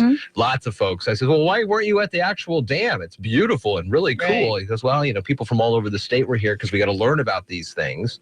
And it reminded me of the Cascadia Uprising event that's happening here in June, where a lot of folks are going to be coming into the region to put the spotlight and test out the systems in place for a major, when the big one happens. Yeah. So it's pretty cool. Washington state regulators have approved a new settlement agreement with the Seattle tour company involved in a deadly crash last year, increasing the penalty to over $300,000 after saying the previous amount was inadequate. Utilities and Transportation Commission approved the settlement Tuesday, contingent on an agreement from Ride the Ducks of Seattle. Under the new settlement, the commission agrees to suspend $150,000 of the penalty on the condition that the company does not have any violations in the next 2 years. An attorney for Ride the Ducks of Seattle says that the company satisfied with this final statement. 7:22 now, and Marilyn Foster comes up in 8 minutes here. Another candidate has filed for Mason County Commissioner. A Shelton fugitive has been recaptured, and there was a presentation at the City Commission meeting that talked about turning the old Roundhouse building into a rail museum. They had a person there that did a study. They said this would be awesome. Then they had someone from the Centralia Chehalis Rail Museum up and said, this thing is gangbusters for us. So Marilyn Foster has those details as well coming up here in just a couple of moments. 7:24. How was that? Chewbacca? May the force be with you. Please. You're listening to Daybreak on iFIBER ONE Newsradio. Peninsula Credit Union presents PHIL. PHIL stands for Peninsula Home Improvement Loan. Designed to help you get things done around the house, PHIL can help you a little or a lot. This is not a second mortgage. With a Peninsula Home Improvement Loan, you can get 7.24% APR on a 60-month loan or 7.49% APR for 120 months. From replacing the roof to new flooring and everything home-related in between, take advantage of a Peninsula Home Improvement Loan, and PHIL will help you get the job done. Call Peninsula Credit Union today, 800-426-1601. That's 800-426-1601. Or apply online at pcfcu.org.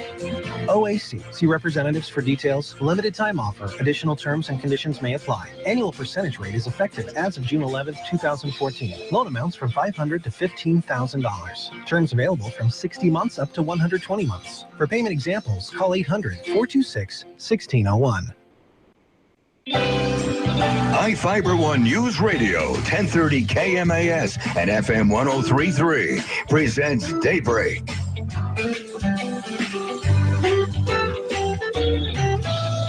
Good morning. It's 7:24. You're listening to Daybreak with Jeff and Carol. And Jeff, don't quit your day job looking for some voiceovers. So you're saying Chewbacca. You're saying I'm not the Michael Winslow of Shelton. Well, it takes a specific skill of that voice. Right. So let's hear Chewbacca. I mean, I feel like I was on the path to that. Okay, let's hear him and then let's hear you.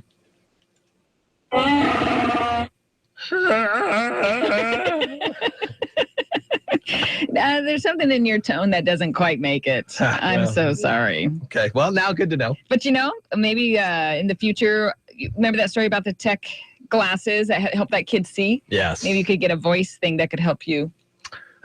They probably already have I thought you were going to say the little engine that could. Remember the story of the little engine that could? He just kept trying and trying. And maybe. Sure enough, he turned into a Chewbacca noise. That is a possibility. 7:25, iFIBER1Newsradio.com. And I've got some shopping to do, Carol, because this Sunday is Mother's Day.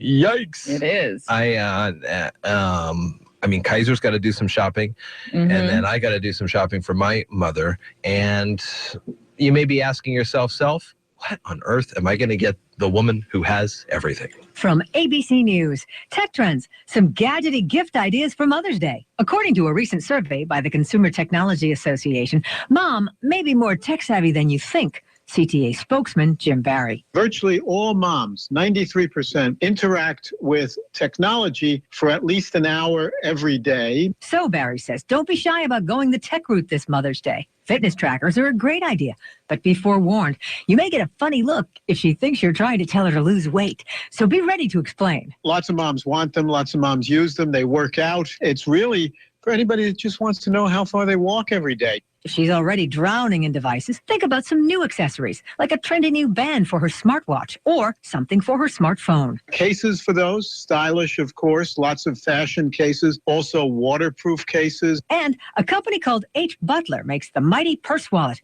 equipped with a backup battery so she can charge up on the go. With Tech Trends, I'm Karen Chase, ABC News. Thanks, Karen. Those are some good ideas. Too bad our water bottle hasn't come in yet. I know, that's just crazy. We ordered this water bottle off Kickstarter, I don't know, a year ago now. And I get that they were a startup. They had no things, and they have now moved to selling them, and people are starting to get them. Not us, though. Wow. That'd be a Do they Mother's send out Day notices miracle to if let it showed you up. know that they are having problems? Supposedly, it's in the United States. It went from China to their home offices somewhere. So they had it made in China. I just got to warn people, if you ever decide to do a Kickstarter campaign or a GoFundMe or one of these things where it's a creation, Right. as with any new product, there's going to be bumps. And it's not going to, the timelines are not ever. And that's kind of in general, too, timelines in general. They're very hard to stick with. That's true. So, but being transparent and letting the people that give you the money. They are. I mean, they send us notes every so often. The people and the vitriol on the Facebook is amazing. It's the worst thing I've ever seen in my life. You know, it gives these people some slack. They said we should have a water bottle that vibrates and lets you know when you need to drink more. Well, you can't just go to the store and buy one. They don't make them. Right. So they created this thing from scratch. It's a whole industry. Right. But have you seen other water bottles that do similar stuff that are already out? 729 here at iFiber. Yes, I have. The Thermos makes one, as a matter of fact. 729 at iFiber One News Radio and newsradio.com. Some great guests coming up in the next hour and a half here on iFiber One News Radio, Daybreak with Jeff and Carol. We're going to talk about the Matlock Old Timers Festival that's coming up here this weekend. We'll talk with, I think, Mike and Leroy both coming in to talk about the fair, the history, and what you can see and do. We are gearing up for a beautiful weekend out there. It is just going to be looks great, beautiful sunshine in the 70s, maybe the low 80s, and when that happens, people come from all over the state to Matlock to check out the digs. You go to the school there and see all the presentations. There's music being played by great artists, food, of course, great food. And then some cool old antique steam things. You can buy plants at your plant sale, then you head on out to the... It's a great idea. You're listening to Daybreak on iFiber One News Radio. Local news is brought to you by Fred Holmes Tree Service. FredHolmesTreeService.com, 427-4489. From the iFiber One News Radio studios, I'm Mary Lynn Foster. Steve Bloomfield announced his bid for Mason County Commissioner District 2. In his statement, Bloomfield says good government starts with the people, not central organizations. We first need to take back control at the local levels, not from the top-down dictation. Read his full statement on the politics page on iFiber1newsradio.com. The Mason County Commissioner District 2 seat is currently held by Tim Sheldon, who will not seek another term after 12 years of service. Last month, Kevin Shuddy announced that he will also run for the Mason County Board of Commissioners from District 2. The Shelton fugitive who shot at a Mason County deputy has been recaptured. Joshua Waithman Baker was taken into custody Monday and is being held in Mason County Jail. His arrest came 2 months after he fled from a sheriff's deputy. The 27-year-old Baker was originally captured in a Portland hotel 4 days after he allegedly shot at pursuing Mason County Sheriff's Deputy Jason Berklet during the late-night car chase. Baker was wanted on 2 felony warrants for escape from the State Department of Corrections. After he was captured in Oregon, he was transferred to Cowlitz County Jail in Washington, and through some kind of mix-up, he was let go. Mason County Sheriff's deputies arrested Baker at around 1:30 p.m. Monday off State Route 3 near Deer Creek. Chief Criminal Deputy Ryan Sperling said Baker did not resist arrest. His case has been turned over to the Mason County Prosecutor's Office for specific charges stemming from the April 1st high-speed chase and shooting that ended on Millwright Road, just off Johns Prairie Road. An historic preservation consultant urged the Shelton City Commissioners to make a full-blown railroad museum out of the Simpson Mill Site roundhouse and turntable.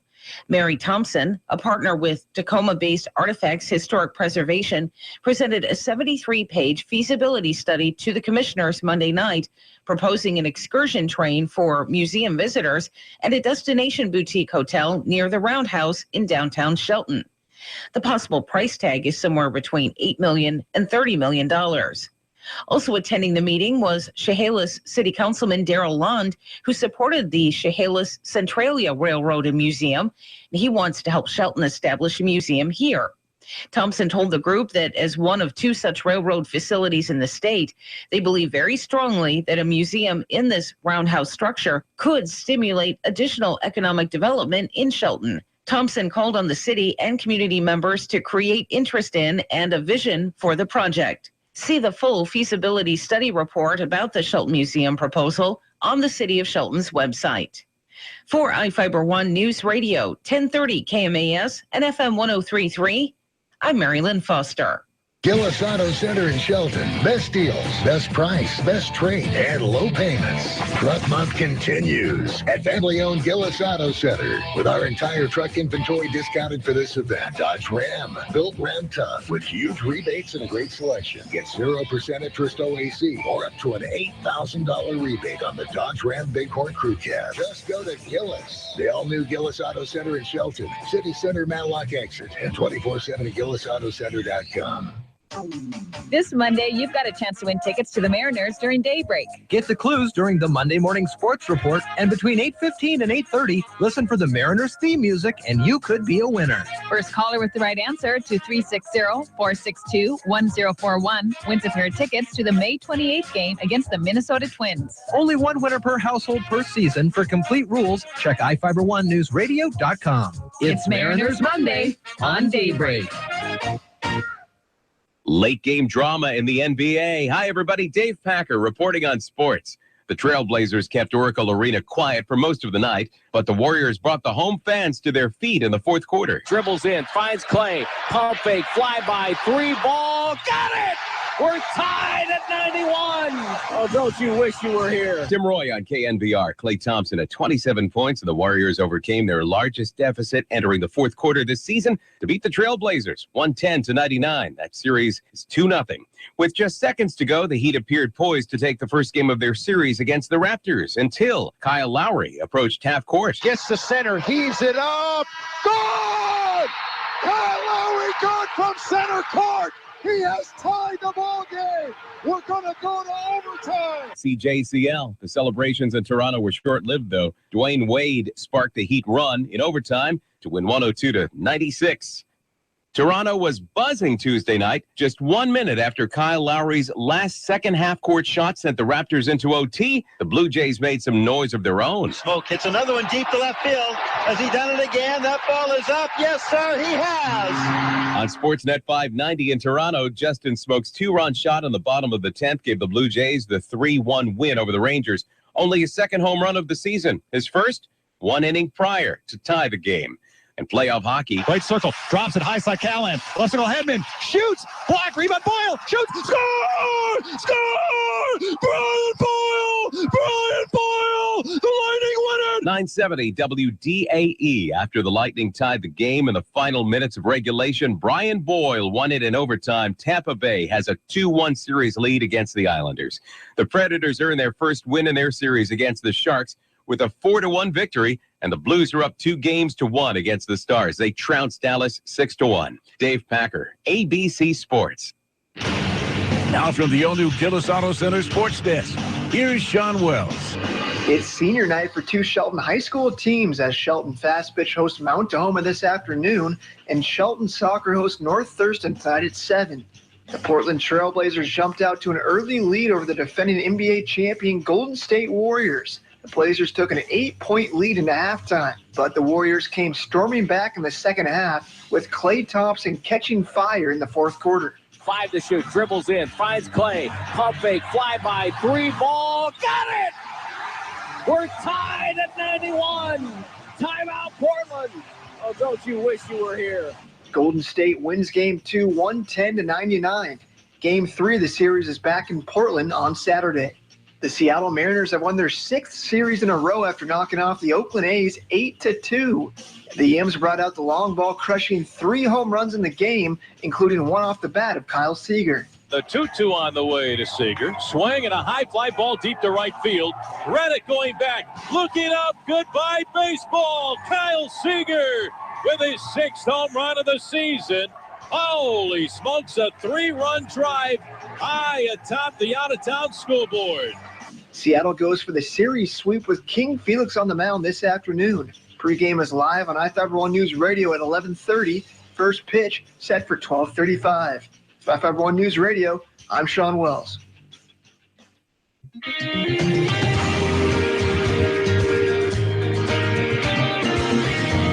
Well, good morning to you. Some clouds as we start the morning here at 53. Going to warm up to about 63 today. 10 degrees cooler than the high yesterday at Sanderson Field, coming in at, well, that'd be 73. And that was nice, and it wasn't even as nice as the day before. Yeah, it was really nice yesterday. Very mild. This weekend, we're looking at 80 on Friday, 83 or 4 or so on Saturday. Kicking it back down into the high 60s Sunday. And then by next weekend, we'll be, I think, back up into the 80s. 53. Now, from the iFIBER ONE News Radio studios, it's Daybreak. Providing local news, sports, weather, and interviews to the South Sound's most important people. You. From business leaders to politicians, from activists for change to advocates for the poor, your neighbors and newsmakers are here on Daybreak.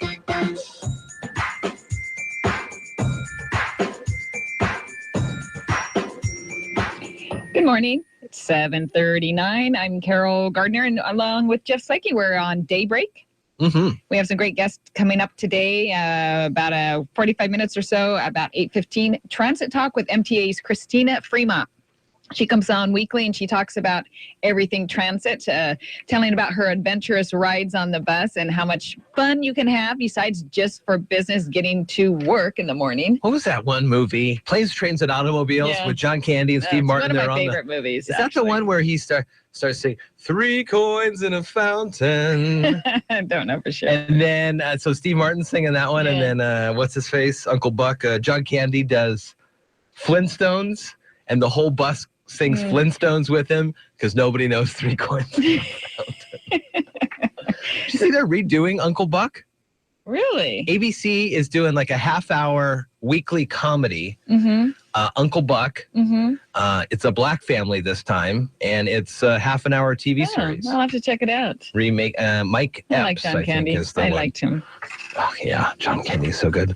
So that's Transit Talk. I don't know if she's going to talk about singing on the bus, but she might tell us some sing-alongs that happened. The wheels on the bus go round and round. That's right.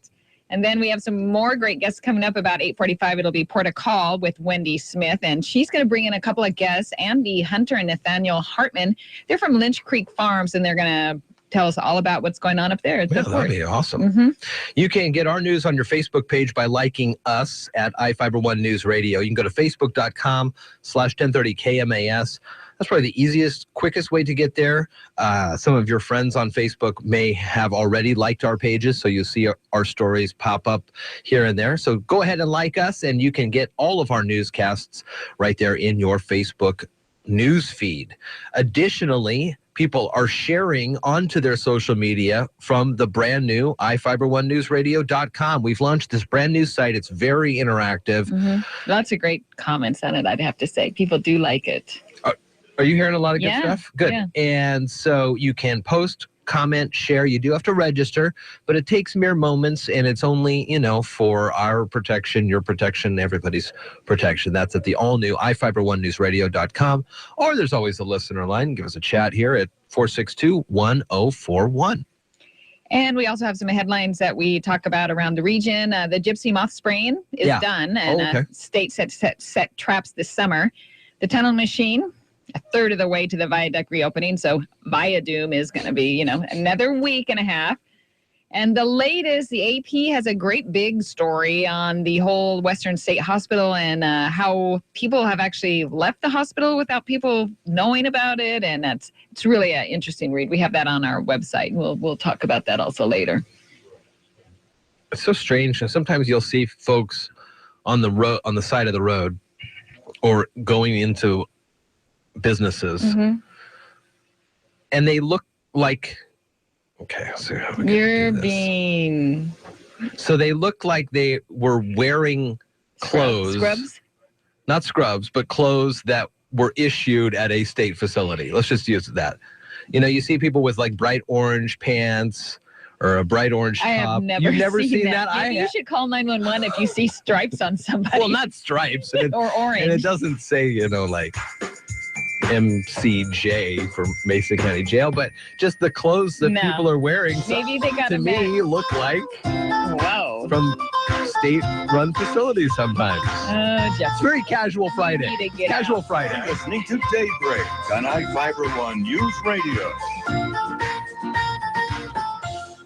Did you ever look at the stains in your coffee cup and then realize that's exactly what happens to your teeth? Paraswabs is the 5-minute solution to get your teeth white without visiting the dentist. This is John Greenhut, the CEO of Paraswabs. And if your teeth are stained from coffee, tea, or smoking, all it takes is 5 minutes with Paraswabs. In 5 minutes, you'll see an average of 2 shades whiter teeth, and in 7 days, 6 shades. It's clinically proven to whiten natural teeth as well as caps and veneers. The secret is a tooth detergent that was developed by Dr. Martin Ginniger that lifts stains off of your teeth. Best of all, there's no messy strips or trays that you have to leave in your mouth for an hour. Just swab your teeth for 5 minutes and you're done. To try Paraswabs risk-free, call 1-800-928-7113. That's 1-800-928-7113. I guarantee your bright white smile will have your friends, family, and coworkers talking about how great you look. Try it risk-free today. 1-800-928-7113. That's 1-800-928-7113.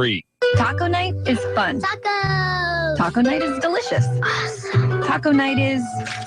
oh, man. Messy. Turn taco night into pizza night with Papa Murphy's Taco Grande Pizza and enjoy all your favorite fresh taco ingredients on a practically spill-proof crust. Home bake a large Papa Murphy's Taco Grande Pizza topped with ground beef or grilled chicken, just $11. Order online at papamurphys.com. Papa Murphy's, love at 425 degrees. Hi, I'm Ken Slater, the Roof Doctor. If you're like me, your family's important, so make sure that they're well taken care of. One of the best ways to do that is to provide a safe and warm home to live in. For over 50 years, the Roof Doctor has been helping families stay safe and warm by building roofs that last for generations. Our teams have some of the most experienced roofers in the area, and we only use the highest quality materials to keep your family safe, warm, and dry. That's the Roof Doctor. Give us a call. iFIBER One News Radio, 1030 KMAS and FM 103.3 presents Daybreak. All right, good morning to you. It is Daybreak at iFIBER One News Radio. Coming up this weekend, going to be a really nice weekend to get out and enjoy and do some fun events. One of the big events every year that we love talking about is the Matlock Old Timers Festival. It's out at the Mary M. Knight School Fridays and Saturdays, and we have got Mike Brown and Leroy Valley in studio this morning. Morning, guys. Morning. Good to see you guys. Good to see you. See you guys. That means that we're getting close for the Matlock Old Timers Fair, and every year head out there, and it's just a lot of fun. We're going to have another great weekend, so that's got to be good. Yep. We get people coming in from all over the state for this event to see some of the old steam engines that are there. People bring these in. Where are some of the furthest places that people bring some of these engines in? Do you guys know off the top of your head? I think I got one coming in from Duval. Wow, okay. So he comes every year. And so there's the tractors and the tractor parade both days, and there's the rides for the kids on the tractor parades. And the skidder is still out there too, going back and forth, the steam donkey there. Yep. So lots of good stuff. How would someone get to the school if they've never been there before? What's the best way you tell people to get out there? From 101, take the Shelton City Center exit and head west to Matlock, 17 miles. That's how far to it the is? store. Uh-huh. Take a left, go 3 miles to the school. Plenty of parking, Lots and of parking. it's all a free event, right? Free parking, free entry. Yep. Lots of food that you can go, and some of the food, the school, the kids do some of this too as fundraisers too, right? Yes, they do. Every class has got a fundraiser of food, some kind of food or stuff they sell. And musical acts. You guys got lots of musical acts in the stage. Stage goes the entire Old Timers Festival time for 10 to 5 on Saturday, and the stage is going the whole time. There's old time fiddlers to local acts. Vern coming out with his harmonicas. Vern's going to be there. Oh yeah, He's very still our cool. MC. Yeah. I like it. In addition to that, when you're walking around the gym and hearing the music, there's artisans and booths that have been set up where you can go walk around and buy some stuff from folks. Right. Okay. Just about anything you could think of. Yeah, it's a lot of fun. How many folks do you think on a nice weekend? So the last couple years, it's been nice. What's the numbers of folks that come in here? I mean, I'd say probably a couple thousand through the weekend. Yeah. Weekend, yeah. There's been some weekends a lot more. Oh yeah, yeah. Run out of parking. It's a fun event. I enjoy it every year. And then seeing the antique steam. Now there was something from there. There was something there last year that I had never seen there before. It was a engine part from the Kalama. Is that right? Do I remember that? Yes, the piston. The piston from the old Kalama ferry is a Kalakala ferry, whichever one it is. Whichever one, I can't remember. Yeah. So those are just some of the things. They've got the steam engines that crush the cans and pump the water. Yeah. It's a really good time. Drag saws. Yeah. And these are all, it benefits what? Who? Is this the school in general? Proceeds and just intention. This community really, it all gets together. The only time the community gets together is on that weekend. Yeah. And the different organizations out there all have booths, like the Booster Club for the sports programs, to the students raising money for their own classes. That's kind of what started the whole thing, you know, and then it's just the vendors coming out. Yeah. Lots of community get together. I like it. Come out for the good pies that the Matlock Grange puts out. That's right. What are the best flavors? What's your Strawberry favorite? rhubarb. That's the good one? They're all good. But I never get over that far. So I'm on the other side of the gym. So got to sneak in and out fast. Yeah, I bet. Get in, get a slice or a couple pies to go. The tractor parade, 1 o'clock Saturday and Sunday? 1:30 or so? Probably be 1 o'clock Saturday, probably be 12 on Sunday. Okay. Is there a distinction between the 2 days? If someone says, well, one day has this, one day has this? Saturday usually the best day because I got a lot of people that's only there for 1 day. Oh, okay. The vendors or whatnot. Vendors and a lot of the shows. People are getting older. Yeah. How's the, I mean, I know the community really gets behind this, but in regards of keeping the setup and things going, people are still stepping up and being a part of the organizational part of this, I guess? We have some new people that's joined us this year. Oh, good. That's joined the board, which is helping they're younger, so they're bringing in younger ideas. Getting some more things going on. Free parking, free admission, free music, free fun. It's all at the Mary M. Knight School this weekend, Saturday 10 to 5, Sunday 10 to 4. And just head out 101, take the city center Matlock exit. And if you're heading north, you'll take a left. If you're heading south, you'll take a right. You can't miss it. 17 miles out, you take another left and you're there. We're there. Plenty of parking. Cool. Lots of parking. We'll have Leroy on display. He's our old timer. Oh, and then there's also a museum on site too, right? Yes. Museum. Okay, so people can go. And that's who we are. We're actually, we formed our own nonprofit this year. Oh, okay. So it is the Matlock Historical Society that puts this on. Very nice. And so folks can walk over from the school to the museum or take a shuttle ride there. That tractor will be pulling a trailer to shuttle back and forth. Yeah. And definitely some delicious food to be had. It's going to be great weather both days. So, yeah, lots of fun. Mike, Leroy, good to see you guys. Have a good weekend, and we'll be out there enjoying the Old Timers Fair this weekend. Sounds good. 7:51 now at iFIBER One News Radio. We'll take a quick break here from the Old Farmer's Almanac, and on the way still this morning, some news about the gypsy moth spray.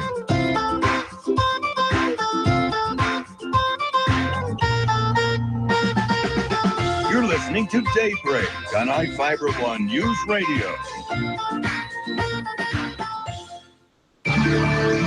The brilliant constellations of winter are about to disappear. We have all the sky-watching highlights of May today from the Old Farmer's Almanac. With more practical tips and useful advice, this is the Old Farmer's Almanac radio report for Wednesday, May 4th, the 125th day of the year. Audrey Hepburn was born on this day, and Margaret Thatcher became Britain's first woman prime minister in 1979. One sure sign of spring, if you ask a stargazer, is the disappearance of the winter constellations. And sure enough, those brilliant star groupings like Orion and Gemini have sunk low in the west at nightfall. Try to catch them in the evening twilight. By mid-month, they'll be gone until the fall. And while you're looking up, don't be surprised to see a shooting star or two. One of this year's minor meteor showers, the Eta Equirids, are near their peak. Those meteors are actually debris left from a previous pass of Halley's Comet.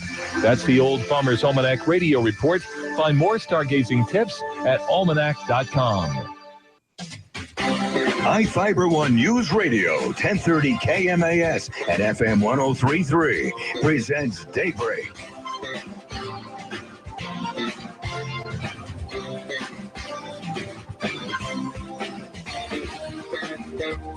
Good morning, it's 7:53, and you're listening to Daybreak with Jeff and Carol. I'm Carol Gardner, and we have some stories from around the region. The state agriculture officials have finished spraying parts of western Washington to kill leaf-eating gypsy moths. Now they plan to set out thousands of traps this summer to see whether those treatments worked.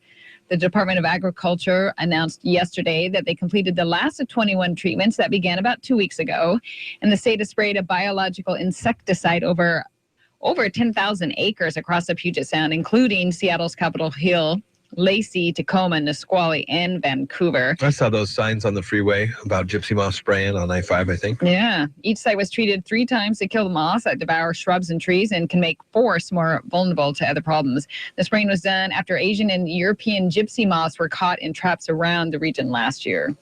7:54 here, iFIBER One News Radio. State transportation officials say the tunneling machine known as Bertha, about a third of the way towards the 385 feet needed before the Alaskan Way Viaduct can reopen.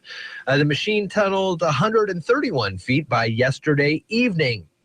Closed at 12:01 a.m. this past Friday and scheduled to remain closed for 2 weeks while Bertha tunnels under the structure, getting as close as 15 feet from some of those big old Alaska Way Viaduct pilings that they've got going on there. DOT, of course, has Bertha on the Twitter, so you can follow her. The other update is coming up. You can go to those different hashtags that people are doing, via Doom and 99 Closure.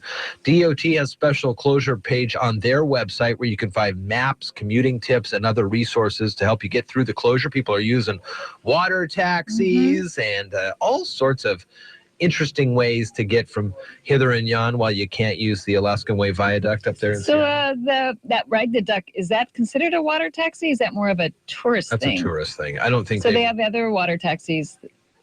Interesting. And maybe the Uber boats that you were talking about. Uber boats. And then I think I saw on Evening Magazine, they had a business owner who had created a fleet of electric boats. Really? On Lake Union. Drone powered or robot powered? They're not robot powered. You can take them out there on the waterways. I don't know if it's different because, so if you're going from Alki Beach to downtown Seattle, that's through open water technically, right? The Sound. So I don't know if they could have those types of electric boats on there. You might have to have some sort of requirement. I don't know about that stuff. Don't know. 8:57, 7:57. And we were telling you about the story about the Western State. A review of records now shows that at least 8 patients from Washington State's largest mental hospital committed assaults or other offenses when they escaped or walked away from this facility in the past 3.5 years. When a man accused of torturing a woman to death broke out of Western State Hospital with another patient in early April, officials called it a rare occurrence and cited only 2 other escapes in the past 7 years. But a review of police reports and interviews by the Associated Press revealed 185 instances in which patients escaped or walked away in just the past 3.5 years. Records released to AP through Thursday last week show 8 individuals committed assaults or other offenses while out. State spokesman Kathy Spears says escapes from inside the hospital are extremely rare. She says most reports to local police involve patients who don't return after being allowed to leave the hospital grounds for a short time. 7:58 here at iFIBER One News Radio. ABC News is coming up at 8 o'clock. I'm Sherry Preston, ABC News. Much of the talk this morning has been about Donald Trump and his future as the possible GOP nominee. But what about Bernie Sanders? He says he'll stay in the race. We'll have the latest coming up. Yeah, that goes on until July. He's vowed to go through July on that one. The other interesting note is Ted Cruz did wrap it up yesterday in front of a couple thousand of his supporters, and they were very upset when he made the announcement to suspend. I'm not really surprised. I mean, I'm surprised they were so shocked. Didn't they realize that it sort of was going to happen? Well, they were still hoping there was a viable path to victory. Yeah. Now, if you head to the Cruz Arena campaign website, all it says is thank you. Huh. Interesting. So there is some news on that one from ABC. The Cruz Arena campaign website offers a simple message to visitors today. Thank you. It's an unsatisfying end to the campaign for Cruz loyalists like Kristen Baker, now being urged to vote for Donald Trump. I just cannot get behind a Democrat who puts on a red tie and calls himself a Republican. He's not a Republican. He doesn't represent me. That university sophomore says she's considering voting Libertarian in November. Jim Ryan, ABC News, Indianapolis. So this continues, and you should be getting in your mailbox this week or early next week the ballots that have been mailed out for the presidential primary. You can only vote for one. You can't vote for the Democrat and the Republican. Right. So make sure you don't do that, or else your vote may not be counted. Does have to be in and postmarked by 8 o'clock on the day that it's due. You can take it to the drop-off boxes. There are a couple of them around Mason County, I think 5 or 6 now. Plenty in Thurston County as well. There are maps on the auditor's websites that you can find out what's going on there just about 8 o'clock. And more ABC News on the way. Marilyn Foster, Transit Talk, and Port of Call. It's all right here coming up on Daybreak.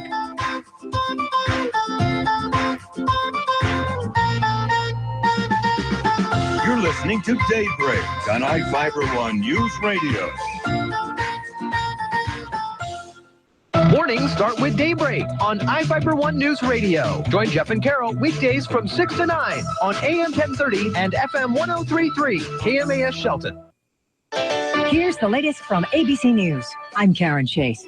Breaking news, gunfire erupted at the Night Transportation Trucking Company in the Houston suburb of Katy. A local report claims a disgruntled worker killed one co-worker and wounded another before he was killed. It is unclear how.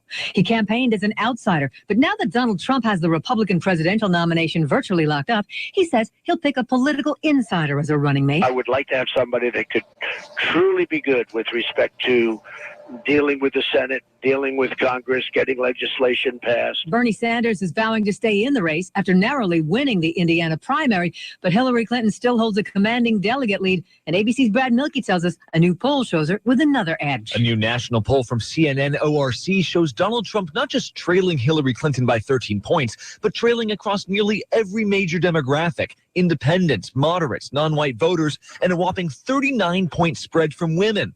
Trump has the advantage among whites and men, but will also have to bridge the rift in his own party. A quarter of Cruz and Kasich supporters say they'd rather vote for Clinton. That's more than double the number of Bernie Sanders supporters heading the other way. It's back to class for Detroit public school students. Teachers ended their 2-day sick out over salary issues. However, they're still sparring with lawmakers about how to restructure the city's debt to make sure they get paid. Nearly a third of antibiotics prescribed in the U.S. tests are unnecessary, says a new study. ABC Chief Medical Editor Dr. Richard Besser says that's dangerous. When you take an antibiotic when it's not giving you any benefit, you risk that the next time you take that antibiotic, it's not going to work for you. Plus, you're at risk for the side effects from antibiotics and rashes and diarrhea, and for women, yeast infections, without any hope of benefit from that antibiotic. When's the last time you saw an Aeropostale store? Maybe that's why the company is seeking Chapter 11 bankruptcy protection. The company is closing 113 of its 739 stores in the U.S., hoping to emerge on the other side in 6 months, a leaner, meaner retailer. This is ABC News. I'm Nick Soboleski, a Select Quote agent with a true story that could save you hundreds of dollars a year. A woman named Linda just called. Her husband, Ray, has a $300,000 group life insurance policy, but is changing jobs and can't take it with him. Well, I impartially shopped the highly rated term life insurance companies we represent and found Ray, who is 41 and takes medication to control his cholesterol, a 10-year, $500,000 policy for under $26 a month. That's almost twice the coverage for less than half of what he had paid. If SelectQuote hasn't shopped for your life insurance, you're probably paying too much. For your free quote, call 1-800-613-4810. That's 1-800-613-4810. 1-800-613-4810. Or go to SelectQuote.com. We shop. You save. Get full details on the example policy at SelectQuote.com/commercials. Your price could vary depending on your health, issuing company, and other factors not available in all states. A new mystery has cropped up in the New Jersey traffic jam scandal that became known as Bridgegate. More from ABC's Aaron Katersky. While commuters were gridlocked as lanes at the George Washington Bridge were inexplicably closed, a defense attorney wants to know who New Jersey Governor Chris Christie was talking to and about what. The attorney represents one of the Christie loyalists facing criminal charges over the traffic jam and says nobody seems to know what has become of the phone.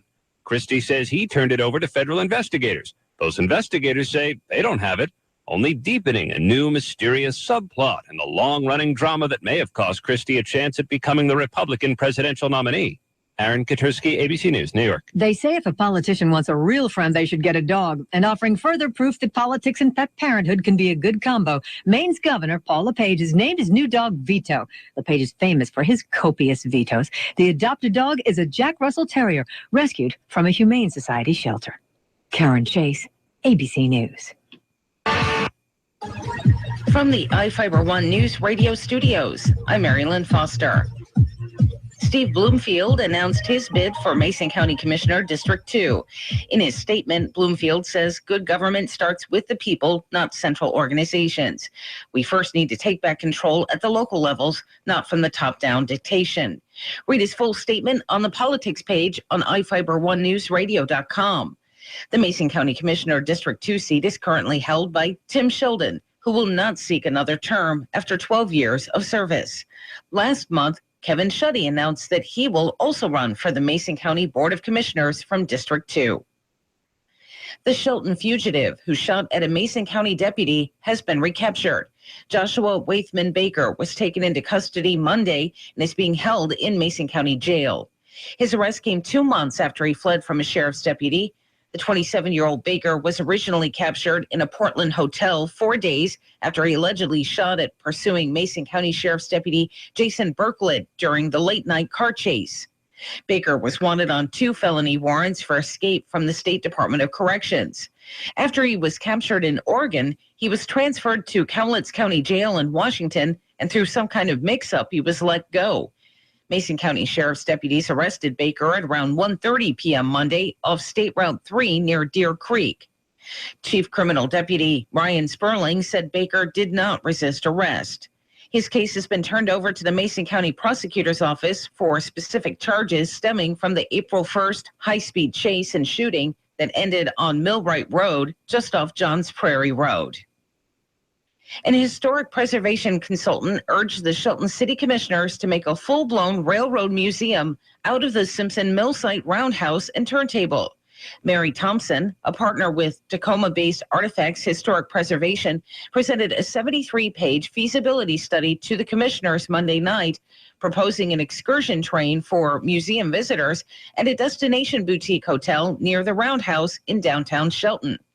The possible price tag is somewhere between $8 million and $30 million.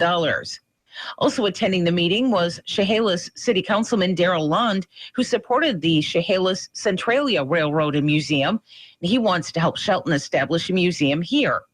Thompson told the group that as one of 2 such railroad facilities in the state, they believe very strongly that a museum in this roundhouse structure could stimulate additional economic development in Shelton. Thompson called on the city and community members to create interest in and a vision for the project. See the full feasibility study report about the Shelton Museum proposal on the City of Shelton's website.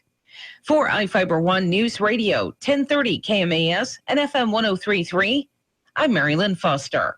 iFIBER One News Radio wants to take this time to thank the sponsors of Mariners Baseball who help bring the games to you on AM 1030 and FM 103.3.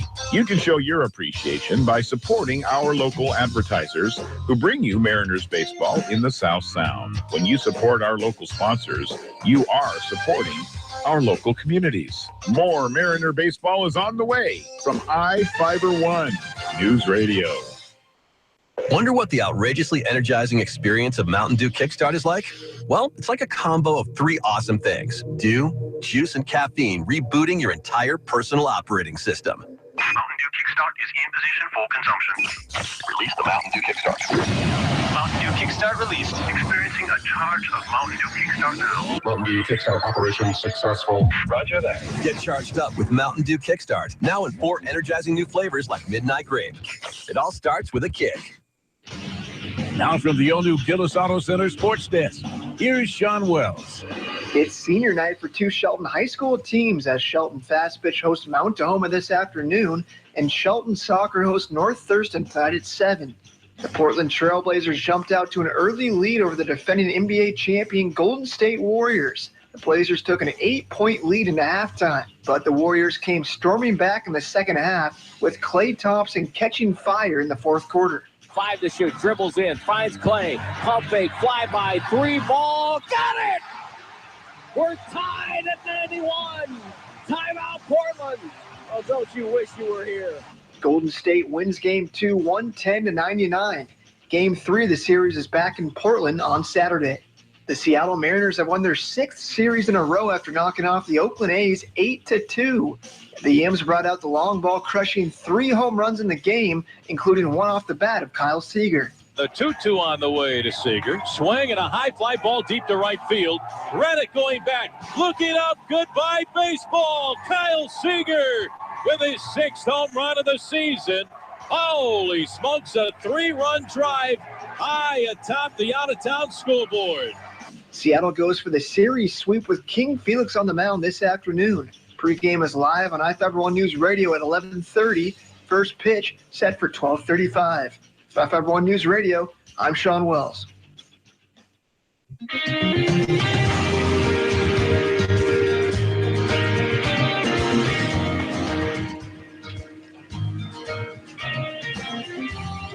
Good morning. It's 8:10, and I'm Carol Gardner on Daybreak this morning, and it's another, I would say, a nice day. There is going to be some sprinkles around town, but it's 53 right now, and we're going to get up to about 63. Tomorrow, a little cloudy, and then it looks like the sun is coming out in full force for the next few days and through the weekend. The sun will come out tomorrow. Is that what you're saying? Would you like to give us a song? Do a little bet on that. All right. 53. Now, from the iFIBER One News Radio studios, it's Daybreak. Providing local news, sports, weather, and interviews to the South Sound's most important people. You. From business leaders to politicians, from activists for change to advocates for the poor. Your neighbors and newsmakers are here on Daybreak.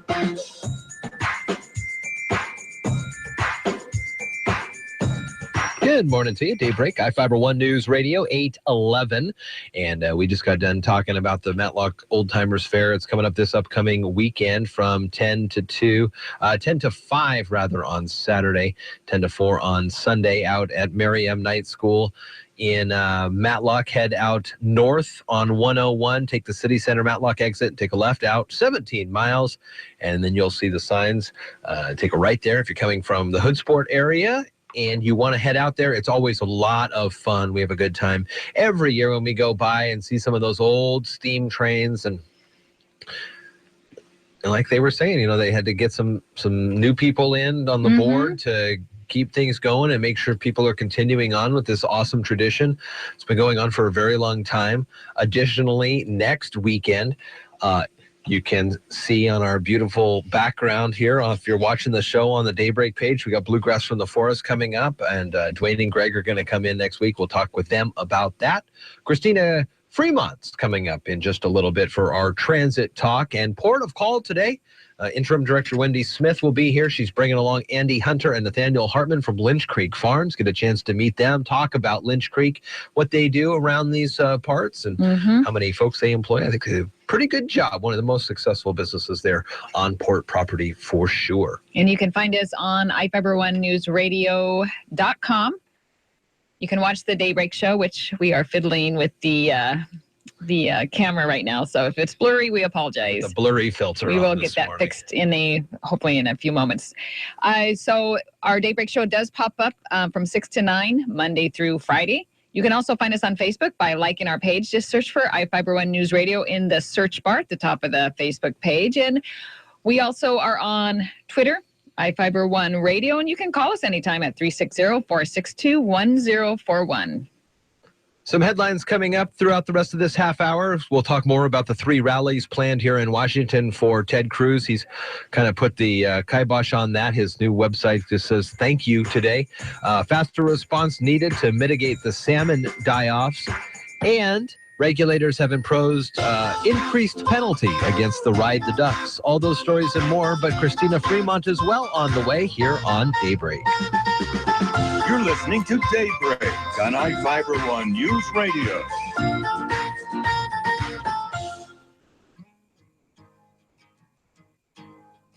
Hi guys, Kat here with iFIBER1 News Radio. What if I told you that radio advertising is far more effective than print media? Think about all of your customers driving to work, appointments, or events, all the while listening to the radio. Imagine your commercial airs on iFIBER1 News Radio and the customer decides, hey, I'm right by there. I'm going to go check it out. Radio captures you and literally speaks to you and your customers several times a day. This enables you to build a unique message that reminds your customers what you have to offer. Remember, your customers can either drive to you or through you. And here at iFIBER1 News Radio, we want to direct customers to you. Being the only talk radio formatted station in the entire South Sound region, we have an entire new market for your business to advertise in. As your sales lady, I take pride in providing your business with the best advertising because I want your business to succeed. So call me today at 360-463-2558 and ask for Kat. It's the Old Timers Fair this weekend at Mary M. Night School. Free admission, rides for the kids, old-time motors and machinery, steam donkeys, a tractor parade, black powder demonstrations, vendors, wall-to-wall entertainment, antiques, collectibles, and great food. Tour the museum, presented by the Matlock Historical Society. This weekend, don't miss it. The Matlock Old Timers Fair. It's a hoot. Habitat for Humanity of Mason County invites you to shop their local retail stores in Belfair and in Shelton. At Habitat for Humanity stores, you'll find amazing bargains on discounted home improvement supplies, gently used furniture, and so much more. And when you shop Habitat for Humanity, your dollars are put to work helping to improve, build, and maintain affordable housing right here in Mason County. Habitat for Humanity. Let's build a strong community together. iFIBER1 News Radio, 1030 KMAS and FM 103.3 presents Daybreak.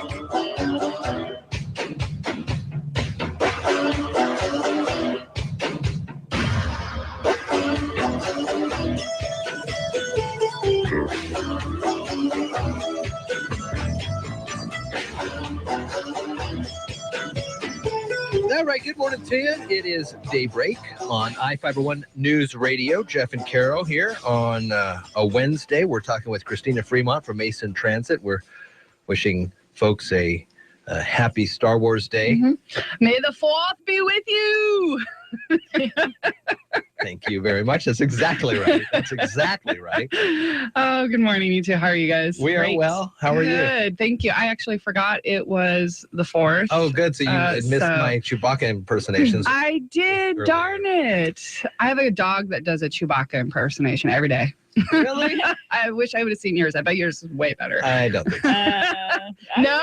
You should record it. Carol And then Banks did it. You could watch it. Okay. Replay. I'll look it up later. Oh my gosh, it's terrible. Terrible.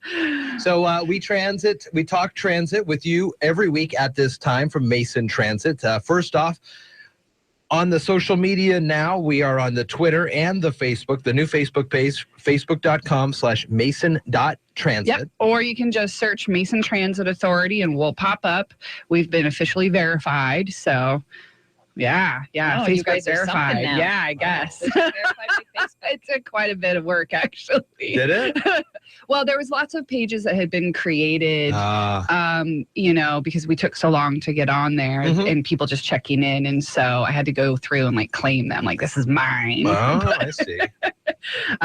So yeah, we're verified now. We've been posted some stuff yesterday. We attended the North Mason. I don't know if you're familiar with Faith in Action up there, but their new Hub Senior Center, the welcoming event was yesterday. It was fantastic.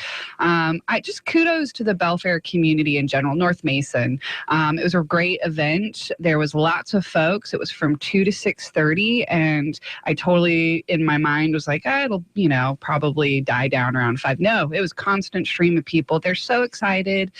Patty Kleist and all the volunteers there and their new operations manager, Beth Gies, did a really great job.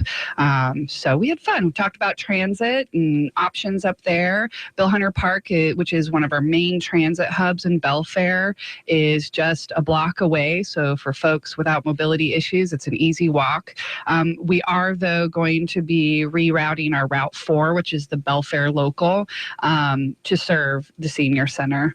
I have to check in with my ops team. The plan was to start that June 6th, but I'm not quite sure what that looks like right now. So we'll be talking about that probably later this month with you guys. So it could eventually stop at the senior center. It will. Oh, it will. Yeah, it's not a could. It definitely will. And their team there was really awesome and working with us as far as they said, hey, we want transit here. So let us know how we have to build the site so the bus can pull in.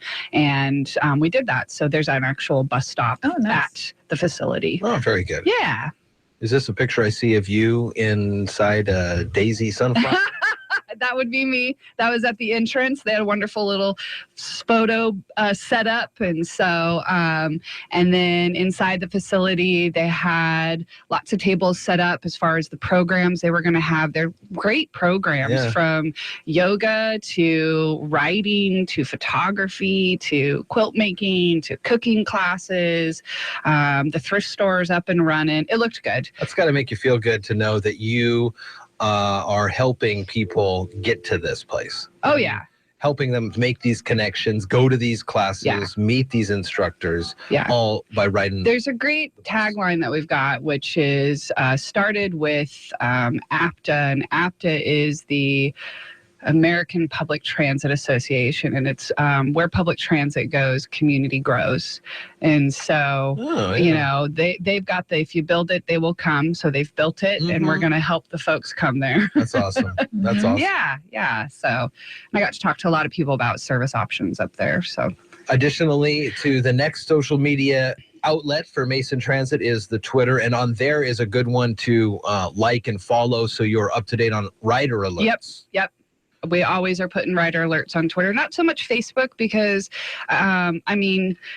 I'll see, as we get more followers on Facebook, and if that's a place that folks are really wanting that real time. But from what I've noticed, Twitter is more that real time. This is what's happening right now. News bites. Facebook is a lot more of the fun stories, and I feel like, but we'll see. that could change. Service alerts that are ahead of time, like, hey, we're going to be closed for Memorial Day. There won't be any service. That's something that we'll definitely put on Facebook. But if it's, Route 5 is running 10 minutes late kind of thing, maybe not quite as much. Yeah, that makes sense. But it's flexible. We'll see. I'll do whatever the folks need and want. You mentioned Memorial Day. That's the unofficial kickoff to summer. So what are your route ridership numbers in the summer as kids are out of school? I know you have some youth passes available. Yes. We actually have a really awesome deal starting Memorial Day. We have a summer youth pass. And so we partner with Grays Harbor Transit, Kalalam Transit, and Jefferson Transit. I think we talked about this, right? I don't know if we talked about it on air. So those go on sale right before Memorial Day, and they're $18. We just raised the price. They were previously $13 for a long time, but the rest of the transit agencies had slowly raised their prices, and we needed to match that. And it's appropriate. Our monthly summer pass is $18 for youth. So a 3-month pass for $18 is an amazing deal. Oh, yeah. So that I really hope people take advantage of it. I'm surprised because we don't have as many people take advantage of it as I thought we would. But I think that is partially due to the fact that we're fare free in county. And so, this is to explore and venture out, take day trips and things like that. Yep. Put your bike on the front of the bus and ride up north. So let's see, you can catch us and then meet up with Jefferson Transit. Jefferson Transit gives you the capability to get up to Port Townsend, which I love Port Townsend. Beautiful. I hadn't been there for a few years, and I went for a transit meeting probably, 3 or 4 months ago, and went and had lunch. It was one of those rare winter beautiful days. We've had a beautiful winter, and sat on this cafe sidewalk. I was like, why do I not hang out in Port Townsend more often? And then you can meet up with Kalalam Transit, and Kalalam takes you, if you're a Twilight fan, you got Forks and all of that, and then you can go down the coast 101 and meet up with Grays Harbor. Grays Harbor gives you the ability to go out to Ocean Shores. So you have all of these wonderful little trips that you can take. It's definitely not one of those where you're going to do the day trip. Right. This is going to be a couple of days. And if you're really adventurous, it's going to be put on the backpack and find a camp spot. I'm pretty sure that Jefferson and Kalalam will probably do flag stops, kind of like we do. But one thing that's really important to know, I was talking to a customer yesterday actually about this, is that we can't let people off on highways where we're going 50 miles an hour or more. Makes sense. So we can let folks off on Highway 3 where it's 35 miles. We can do, by law, we can do in-lane stops even. But on highways with a higher speed limit, it's not possible. So I just wanted to clarify that because I can't remember what the speed limit is along 101 where like Claylock is and the campsites there. Because in my mind, I was like thinking, oh, that'd be a great spot to get off, but you might not be able to. But I think there's bus stops along there also. Mason Transit now. Almost 200 people liking the page, and it hasn't even been that long. That's pretty exciting. I haven't even paid to boost any posts yet. I'm waiting to see what happens organically before I start paying for stuff. Kind of how we are too, trying to figure this out. MasonTransit.org is the website to help you get here and there. And additionally, you can go to, such websites like Google Maps and get route directions and information as well. But MasonTransit.org is the main page, the big page to head to. You can see the maps of the service areas. The Twitter feed is right on there as well. And information on buying bus passes, planning for trips, and encouraging you to become a volunteer. Yep. You can find anything on our website. Our website's pretty extensive. I've put everything you can think of on there. We also have right now, just for folks, if you happen to be someone who works for a company or looking to find jobs to bid on, we have 2 requests for proposals out right now. One for a roof bid to do some roof repair and replacement at our Johns Prairie facility. And then I recently released our request for proposals for advertising contracts. So we have never sold advertising housing. We've always just provided free public service announcement spaces. So we're going to collect those proposals and see what kind of revenue we might be able to get from that, and then make a decision of whether or not we're going to move forward with it. Sure. So those are two things that are out right now also. And then, oh my gosh, I just drew a blank on the other one I was going to mention. Well, let's save it for next week. Our electric demo bus. Oh, okay. So we have a demo bus coming today, late this afternoon. Where? And to our Johns Prairie facility. Okay. And so we're going to be test driving that tomorrow and making sure that it fits in the maintenance facility and stuff like that. So I'm really excited to check out the demo bus. And we still haven't got word, but I don't remember when the grant closes, and we'll find out whether or not we've been awarded the grant for it. But I'm really stoked for that. That'll be cool. Yeah. Cool to see that. Moving into the next generation. For sure. Christina Fremont from Mason Transit Authority, masontransit.org. Find them on Facebook and Twitter as well. We'll talk next week at this time. Yep. Have a good day, you guys. 8:27 now. We'll take a quick break. The morning stock numbers are on the way. Also, the latest in local news from Mary Lynn Foster. Port of Call coming up next half hour, too. We'll talk with the folks from Lynch Creek Farms. Andy Hunter and Nathaniel Hartman. They'll be on the air with Wendy Smith, and it's all coming up. You're listening to Daybreak on iFIBER One News Radio. Need a ride? Call 426-8294. Mason County Taxi, 426-8294. Anytime, anywhere. Call when you need a quick, affordable ride. 426-TAXI, 426-8294. My name is Dale Pazinski. I volunteer with United Way to help the homeless in my community learn computer skills and build a basic resume. I don't just wear the shirt, I live it. Give, advocate, volunteer. Live United. Go to liveunited.org. Brought to you by United Way and the Ad Council. Hi, this is Terry Allen with a look at the community calendar on iFIBER One News Radio. Nonprofits post your events on iFiberOneNewsRadio.com. Need help calming your mind, relaxing your body? Gentle yoga sessions are every Tuesday at the Grant Historic School just off Pickering Road. The classes, led by certified yoga teacher Karen Lee, are $10 per session. Bring a yoga mat and a blanket for the slower-paced yoga class. Call 206-819-5095. For iFIBER One News Radio, I'm Terry Allen. iFIBER One News Radio, 1030 KMAS and FM 103.3 presents Daybreak. All right, good morning to you. It is Daybreak at iFIBER One News Radio. Jeff and Carol, and on the phone line, Karen Shade from Edward Jones. Good morning. Good morning. Happy Wednesday. Yeah, Wednesday for sure, on the edge of another nice weekend here. I know. Talking about some of the events that are coming up, including the Old Timers Festival out there at the Matlock School, which always looks a lot of fun. Oh, yeah. Stuff like that. So. I haven't made that one yet. Oh, it's a good time. That's what I hear. I always try to make it, but yeah. Hopefully I'll get it on my schedule this weekend. There you go. It is 8:30 just about. What's up with Wall Street? Well, U.S. stocks are trading lower this morning in reaction to mixed economic data. An economic news ADP employment report showed hiring by the private sector cooled in April, a sign that concerns over the global economy may be starting to impact payroll growth at many American businesses. In a separate report, the U.S. service sector saw stronger growth in April. And in earnings news, Time Warner reported first quarter earnings above expectations due to strong sales and cost control. Bond prices are trading lower this morning. So far this morning in the S&P 500, the best performing sector is utilities, while the worst performing sector is basic materials. The Dow Jones Industrial Average is down 59 points at 17,691.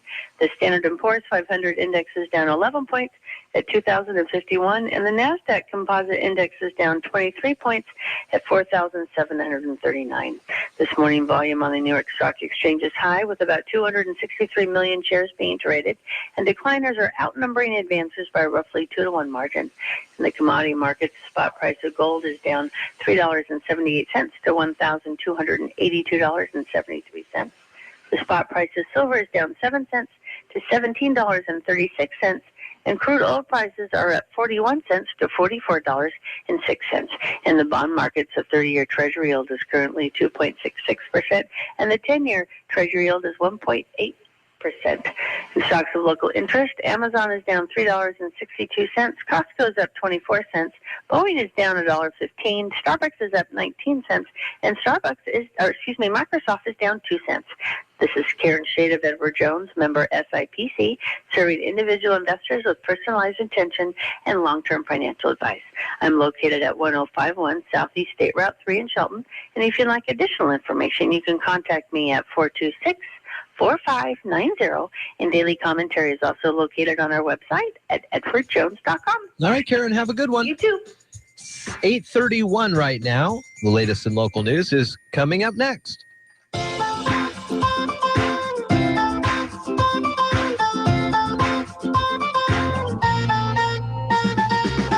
You're listening to Daybreak on iFIBER ONE Newsradio. Local news is brought to you by Fred Holmes Tree Service. FredHolmesTreeService.com, 427-4489. From the iFIBER ONE News Radio studios, I'm Mary Lynn Foster. Steve Bloomfield announced his bid for Mason County Commissioner District 2. In his statement, Bloomfield says good government starts with the people, not central organizations. We first need to take back control at the local levels, not from the top-down dictation. Read his full statement on the politics page on iFIBER1newsradio.com. The Mason County Commissioner District 2 seat is currently held by Tim Sheldon, who will not seek another term after 12 years of service. Last month, Kevin Shuddy announced that he will also run for the Mason County Board of Commissioners from District 2. The Shelton fugitive who shot at a Mason County deputy has been recaptured. Joshua Waithman Baker was taken into custody Monday and is being held in Mason County Jail. His arrest came 2 months after he fled from a sheriff's deputy. The 27-year-old Baker was originally captured in a Portland hotel 4 days after he allegedly shot at pursuing Mason County Sheriff's Deputy Jason Berklet during the late-night car chase. Baker was wanted on 2 felony warrants for escape from the State Department of Corrections. After he was captured in Oregon, he was transferred to Cowlitz County Jail in Washington, and through some kind of mix-up, he was let go. Mason County Sheriff's deputies arrested Baker at around 1:30 p.m. Monday off State Route 3 near Deer Creek. Chief Criminal Deputy Ryan Sperling said Baker did not resist arrest. His case has been turned over to the Mason County Prosecutor's Office for specific charges stemming from the April 1st high-speed chase and shooting that ended on Millwright Road just off Johns Prairie Road. An historic preservation consultant urged the Shelton City Commissioners to make a full-blown railroad museum out of the Simpson Mill Site roundhouse and turntable. Mary Thompson, a partner with Tacoma-based Artifacts Historic Preservation, presented a 73-page feasibility study to the commissioners Monday night, proposing an excursion train for museum visitors and a destination boutique hotel near the roundhouse in downtown Shelton. The possible price tag is somewhere between $8 million and $30 million. Also attending the meeting was Chehalis City Councilman Darrell Lund, who supported the Chehalis Centralia Railroad and Museum. He wants to help Shelton establish a museum here. Thompson told the group that as one of 2 such railroad facilities in the state, they believe very strongly that a museum in this roundhouse structure could stimulate additional economic development in Shelton. Thompson called on the city and community members to create interest in and a vision for the project. See the full feasibility study report about the Shelton Museum proposal on the City of Shelton's website. For iFIBER ONE News Radio, 1030 KMAS and FM 103.3, I'm Mary Lynn Foster. Snow melts. Rain falls. Rivers form. This happens all over the world, but when it happens here, something wonderful unfolds. A renewable source of energy, created without releasing even an ounce of CO2 into the Earth's atmosphere. Mason PUD 3, clean, renewable, and reliable energy every day. If you could wave a wand and change one thing about your house, what would it be? Hold that thought, but forget the wand. Home improvement isn't magic. If you're a do-it-yourselfer, we can show you the tricks of the trade for remodeling and repair. And how to not get fooled when you're choosing and directing a contractor. Hi, I'm Tom Kreitler. And I'm Leslie Segretti. Phone in your fix-up questions here this weekend. On the Money Pit Home Improvement Radio Show. Saturdays at 10, Sundays at 7 on iFIBER One News Radio. Late game drama in the NBA. Hi, everybody. Dave Packer reporting on sports. The Trailblazers kept Oracle Arena quiet for most of the night, but the Warriors brought the home fans to their feet in the fourth quarter. Dribbles in, finds Clay. Pump fake, fly by, three ball. Got it! We're tied at 91. Oh, don't you wish you were here? Tim Roy on KNVR. Klay Thompson at 27 points. The Warriors overcame their largest deficit entering the fourth quarter this season to beat the Trailblazers 110-99. That series is 2-0. With just seconds to go, the Heat appeared poised to take the first game of their series against the Raptors until Kyle Lowry approached half court. Gets the center, heaves it up. Good! Kyle Lowry good from center court. He has tied the ball game. We're going to go to overtime. CJCL. The celebrations in Toronto were short-lived, though. Dwayne Wade sparked the Heat run in overtime to win 102-96. Toronto was buzzing Tuesday night, just 1 minute after Kyle Lowry's last second half-court shot sent the Raptors into OT. The Blue Jays made some noise of their own. Smoke hits another one deep to left field. Has he done it again? That ball is up. Yes, sir, he has. On Sportsnet 590 in Toronto, Justin Smoke's two-run shot on the bottom of the 10th gave the Blue Jays the 3-1 win over the Rangers. Only his second home run of the season. His first, 1 inning prior to tie the game.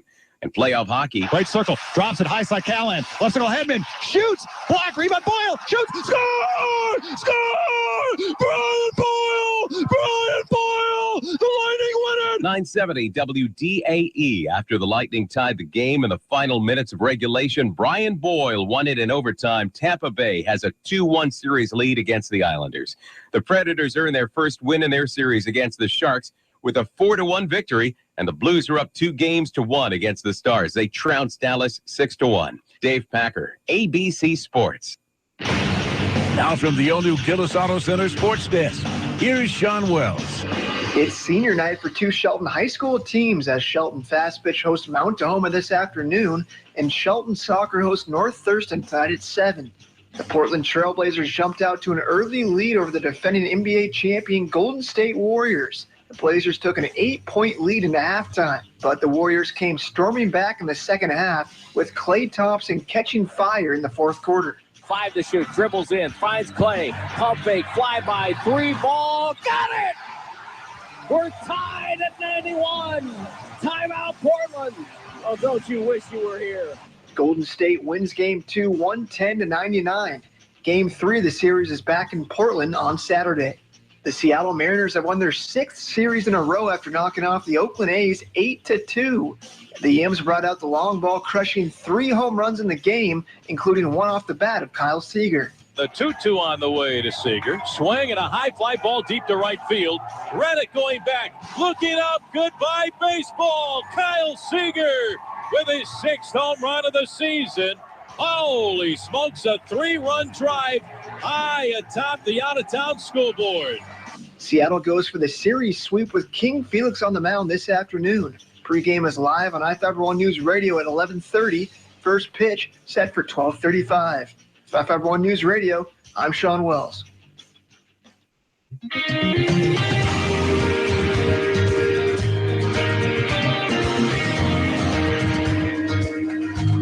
Cloudy skies to start the day, about 58 now, on our way to 63. How's it going? Daybreak, Jeff and Carol. We have got more clouds and maybe some rain off and on throughout the day, but no real precipitation. Yesterday's high at Sanderson Field was 73. We're looking at 63 today, tomorrow 70, and then it'll be Friday, getting ready for that big plant sale, and 80 is what we're thinking on Friday, and mid-80s. Shorts? Maybe shorts weather coming up this weekend, to be sure. Now, from the iFIBER One News Radio studios, it's Daybreak. Providing local news, sports, weather, and interviews to the South Sound's most important people. You. From business leaders to politicians, from activists for change to advocates for the poor, your neighbors and newsmakers are here on Daybreak.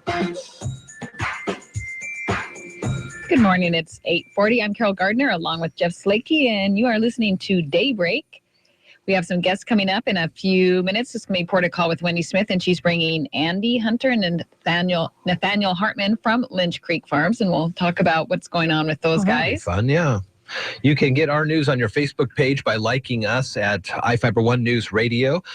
Just search for that at the top of the homepage. You can also head to our brand new iFIBER1newsradio.com on the news site. You can register, then you'll be able to comment, post, watch the show. You don't have to register to watch the show or share stories, but if you'd like to comment or post lost and found pets or citizen editorials, we're adding the options soon for other abilities for you to self-post coming up. So that'll be fun, but you'll have to register. You can always call us too at the listener line, 360-462-1041. 841. And a few headlines were coming around the area. The gypsy moth spraying is done, but the state will be setting traps this summer. The tunnel machine Bertha, a third of the way to the viaduct reopening. And the AP has an exclusive story on dozens fleeing the mental hospital of Western States. That's on our website, iFIBER1newsradio.com. We've been mentioning it throughout the morning, but we've had so many great guests, we haven't had a lot of time to delve into that too much. But you can see the details of that exclusive on iFIBER1newsradio.com. 8:42. Be right back.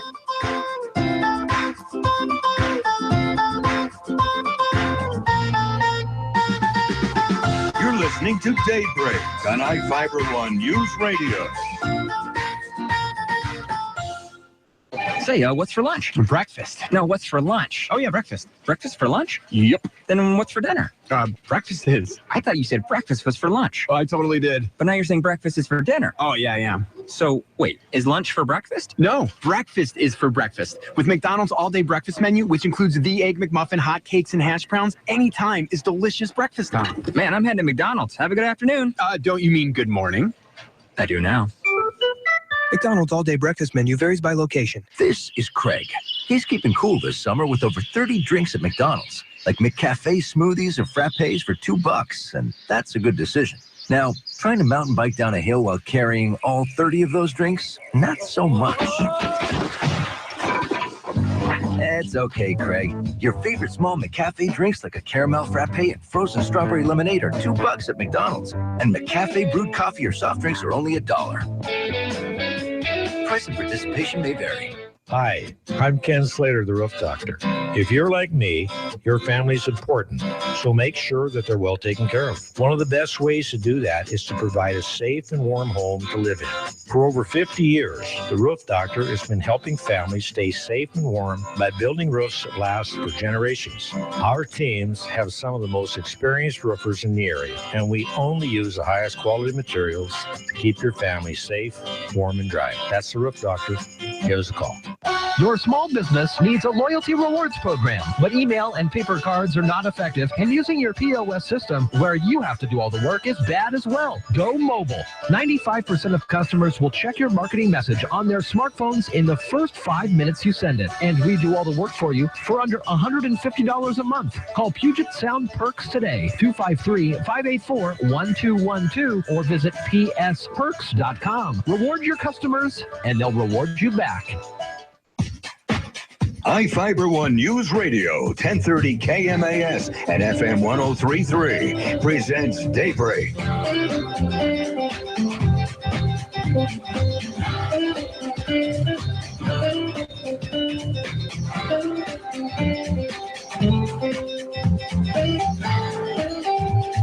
All right, good morning to you. It's Daybreak here, iFIBER ONE News Radio, and we take this time each week to dive on into a great conversation with the Port of Shelton. And Dick Taylor, Wendy Smith, weekly are in here with us, and this time they've brought in more special guests. First off, morning, Dick. Morning, Wendy. Good morning. How are y'all doing? Super. Great. Good, good. We are just making sure we get everything going. What are you playing with the buttons for? Because okay, let's try this now. Wendy, say something.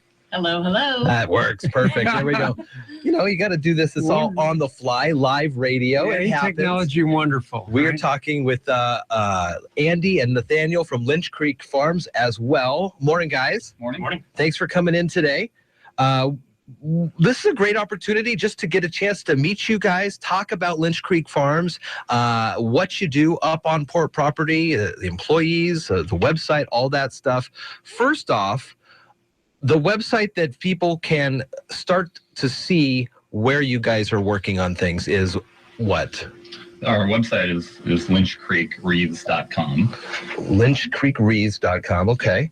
And on there, that is the website where you put forth the services that you provide. Like, what do you sell out to people from the Port of Shelton properties? Absolutely, yeah, great question. We provide beautiful Christmas wreaths, centerpieces, little mini trees, anything that you would use as a decoration for the winter season. So we provide that on a retail basis all over the country.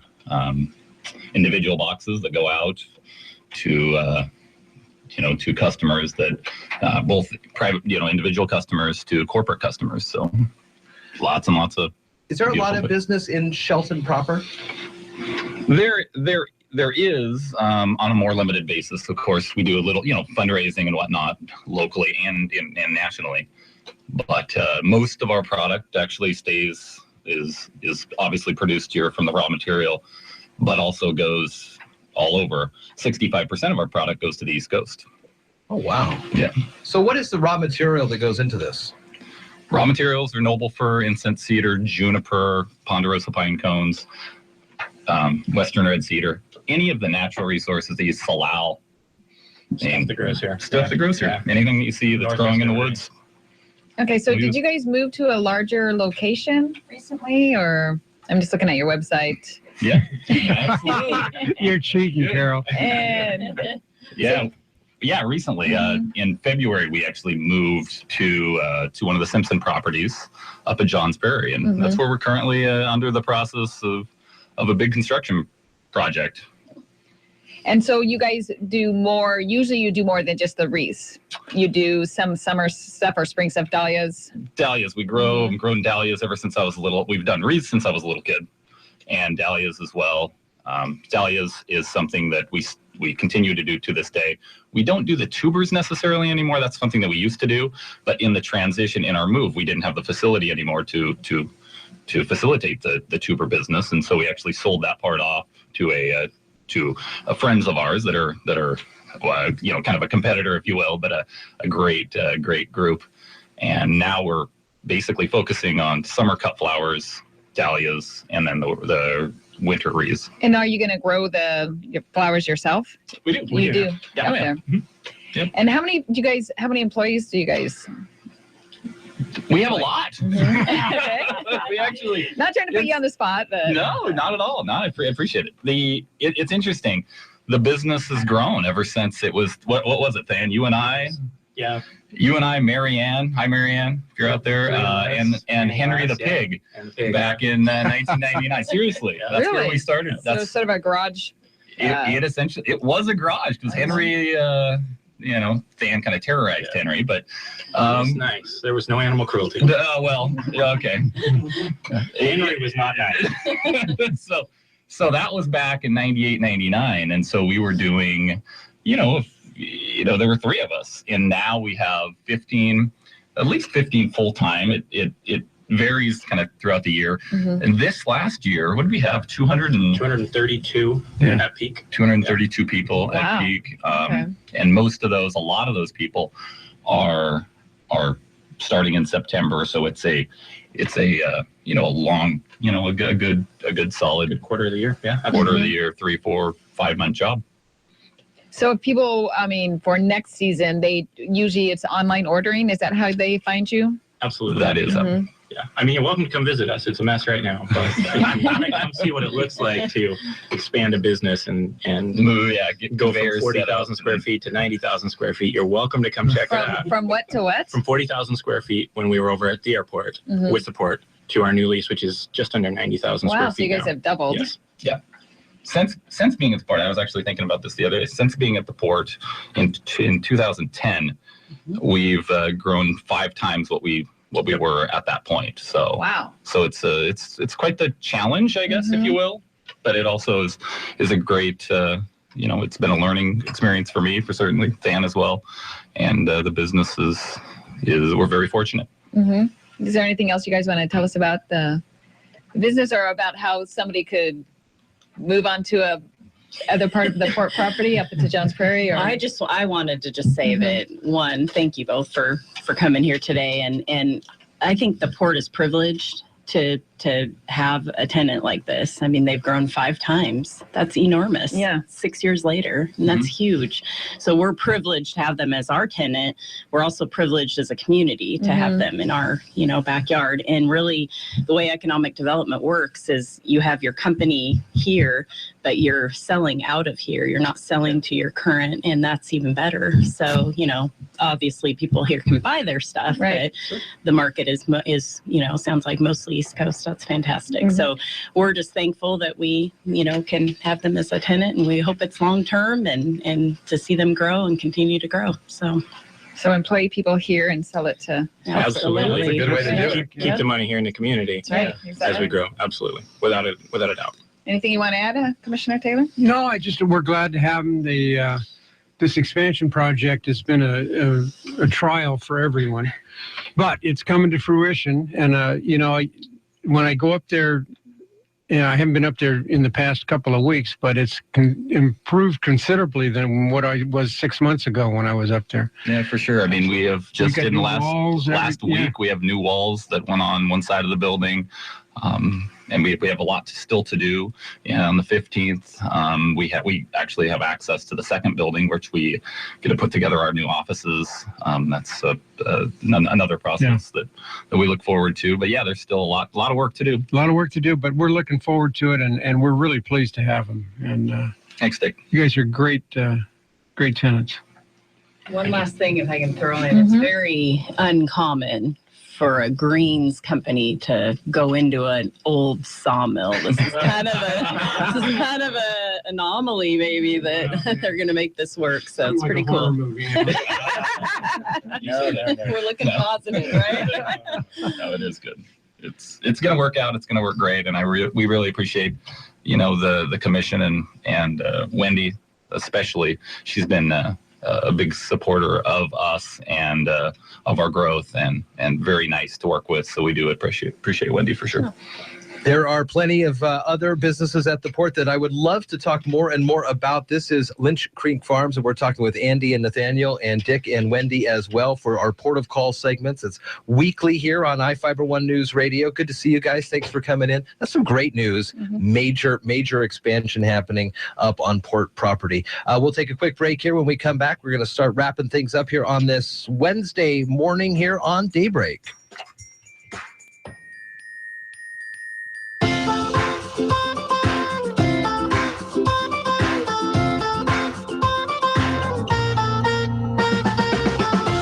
Listening to Daybreak on iFIBER ONE News Radio.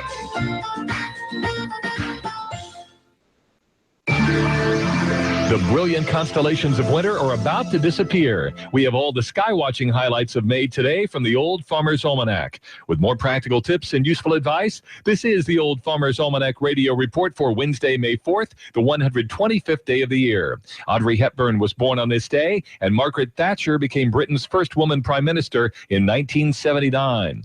One sure sign of spring, if you ask a stargazer, is the disappearance of the winter constellations. And sure enough, those brilliant star groupings like Orion and Gemini have sunk low in the west at nightfall. Try to catch them in the evening twilight. By mid-month, they'll be gone until the fall. And while you're looking up, don't be surprised to see a shooting star or two. One of this year's minor meteor showers, the Eta Equirids, are near their peak. Those meteors are actually debris left from a previous pass of Halley's Comet.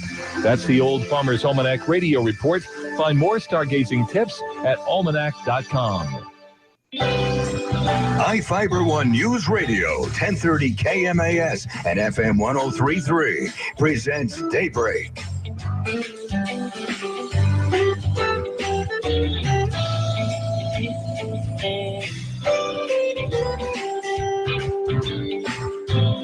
All right, good morning to you. Daybreak here. May the 4th, Star Wars Day. That's right. Be with you. 4th, be with you, May. Yeah, we're working on our Yoda. Yeah, something. Imagine having to do a whole show like that. Talking backwards. Fourth be with you, May. 8:55 here, iFIBER One News Radio. Tomorrow is Thursday, and we're getting ready for the big Neeland Park plant sale, the Mother's Day plant sale put on by the WSU Master Gardeners. We had Erica Stewart on yesterday. We played the interview again this morning to get people rip-roaring ready to go, and it's going to be a lot of fun. Tomorrow in the 8 o'clock hour, we'll talk with Dwayne and Greg from Bluegrass from the Forest, and then at 8:45, Tim McKern will be on the air with us. He's the chief for Central Mason Fire and EMS. For our focus on Shelton, it's 8:56 here at iFIBER One News Radio. Seeing anything good from ABC News, Carol? Oh, I always like to hear about glasses and wearable technology. Okay, Google Glass. Is that what you're talking about? Doctors in white lab coats crowded around this ambulance where a patient some thought was dead is very much alive. That patient is Google Glass. You can't buy the new version of Glass except through a company like Crowd Optic. 2 years ago, they put Glass on the Indiana Pacers players and cheerleaders. And last year, they did this dramatization at a conference on stroke surgery. Now, I'm actually seeing the view that you are seeing on the screen. Crowd Optic has outfitted this ambulance to stream video back to the hospital from Google Glass and 2 other cameras all at the same time. It's built to diagnose a stroke. A neurologist can talk paramedics through the physical exam to diagnose patients on the way to the hospital, because saving time means saving lives. Like other things in medicine, the new technology will have to be systematically tested and proven to work. That testing will begin here at UCSF over the next few months. UCSF will outfit enough ambulances to measure how much time the system really saves. They have high hopes. 8:56 here, iFIBER One News Radio, and interesting. You know, you see these Google Glass things all over the place, and when they had them on NFL players, you know, for a little first-person action, it's I seem to always be finding myself staring at people, staring at strangers, staring at situations, and I think if somebody was watching me watch that, it'd be a little weird. I'm always looking at things I probably shouldn't be. Not really a good thing to say out loud. Well, you're just looking around. You start staring at somebody, and they're, I don't know, across the street, or they're in their car, and they're picking their nose or something. You're just staring at them, and then they kind of look over. Mom never taught you any manners. Cameras are interesting, though. One of my sisters, they just got a brand new vehicle with all the gadgets. And one of the pictures shows all the surrounding areas, not just the backup camera or the front camera, but the whole surrounding area. Yeah. Wow. On their console, it will show just everything around it. And there are sensors everywhere on the vehicle, all around the outside of it. It's really cool. Brand new, like 2016 car? Yeah. Oh, wow. Yeah. My interest, though, like with Google Glasses, would be Google Contacts. I'm sure somebody must be working on those right now. So it would have would you want one with a heads-up display so when you look at me, for example, like a bunch of information about me would show up? Oh, yeah. That'd be cool. Like, you know, in all the spy movies, futuristic spy movies that you see or such. Man, I wish I knew who this person's name. You wouldn't need a handler anymore. Like when people go, exactly. That's Carol Gardner. She's on Daybreak. Oh, hey, Carol. Love you on the show. You know, like that. You wouldn't need anybody like you would that. not. You got contact lenses. Yeah. More robots taking jobs, I guess. 8:59 at iFIBER One News Radio. And we have got the news coming up in just a couple of moments. We had been talking about the gypsy moths spraying, now moved to traps. And additionally, on iFIBER1newsradio.com, you can read the entire story from the Associated Press about the Western State Hospital. Yeah. Is this an expose on this? Or I think we all sort of, in a way, already knew that there was a bunch of problems. Well, and I think it's just a little more than what they were really releasing willingly. Well, I didn't understand when you told me this, that those 2 guys that escaped in that same day, in the same situation, a couple other people escaped too. Well, why didn't we ever hear about that? They escaped. And I don't know for certain, but I believe they're allowed to go off campus. Not everybody, right? No, but people are able to go off for an hour or so, and then they're supposed to be coming back. Okay. And I guess they never came back. Wow. But I don't know what the law rule is, whether, you know, you sign your life away and you have to stay in, or I don't know. Are you enforced? It's very interesting, and we will keep you updated on any new. Daybreak on iFIBER One News Radio. Mornings start with Daybreak.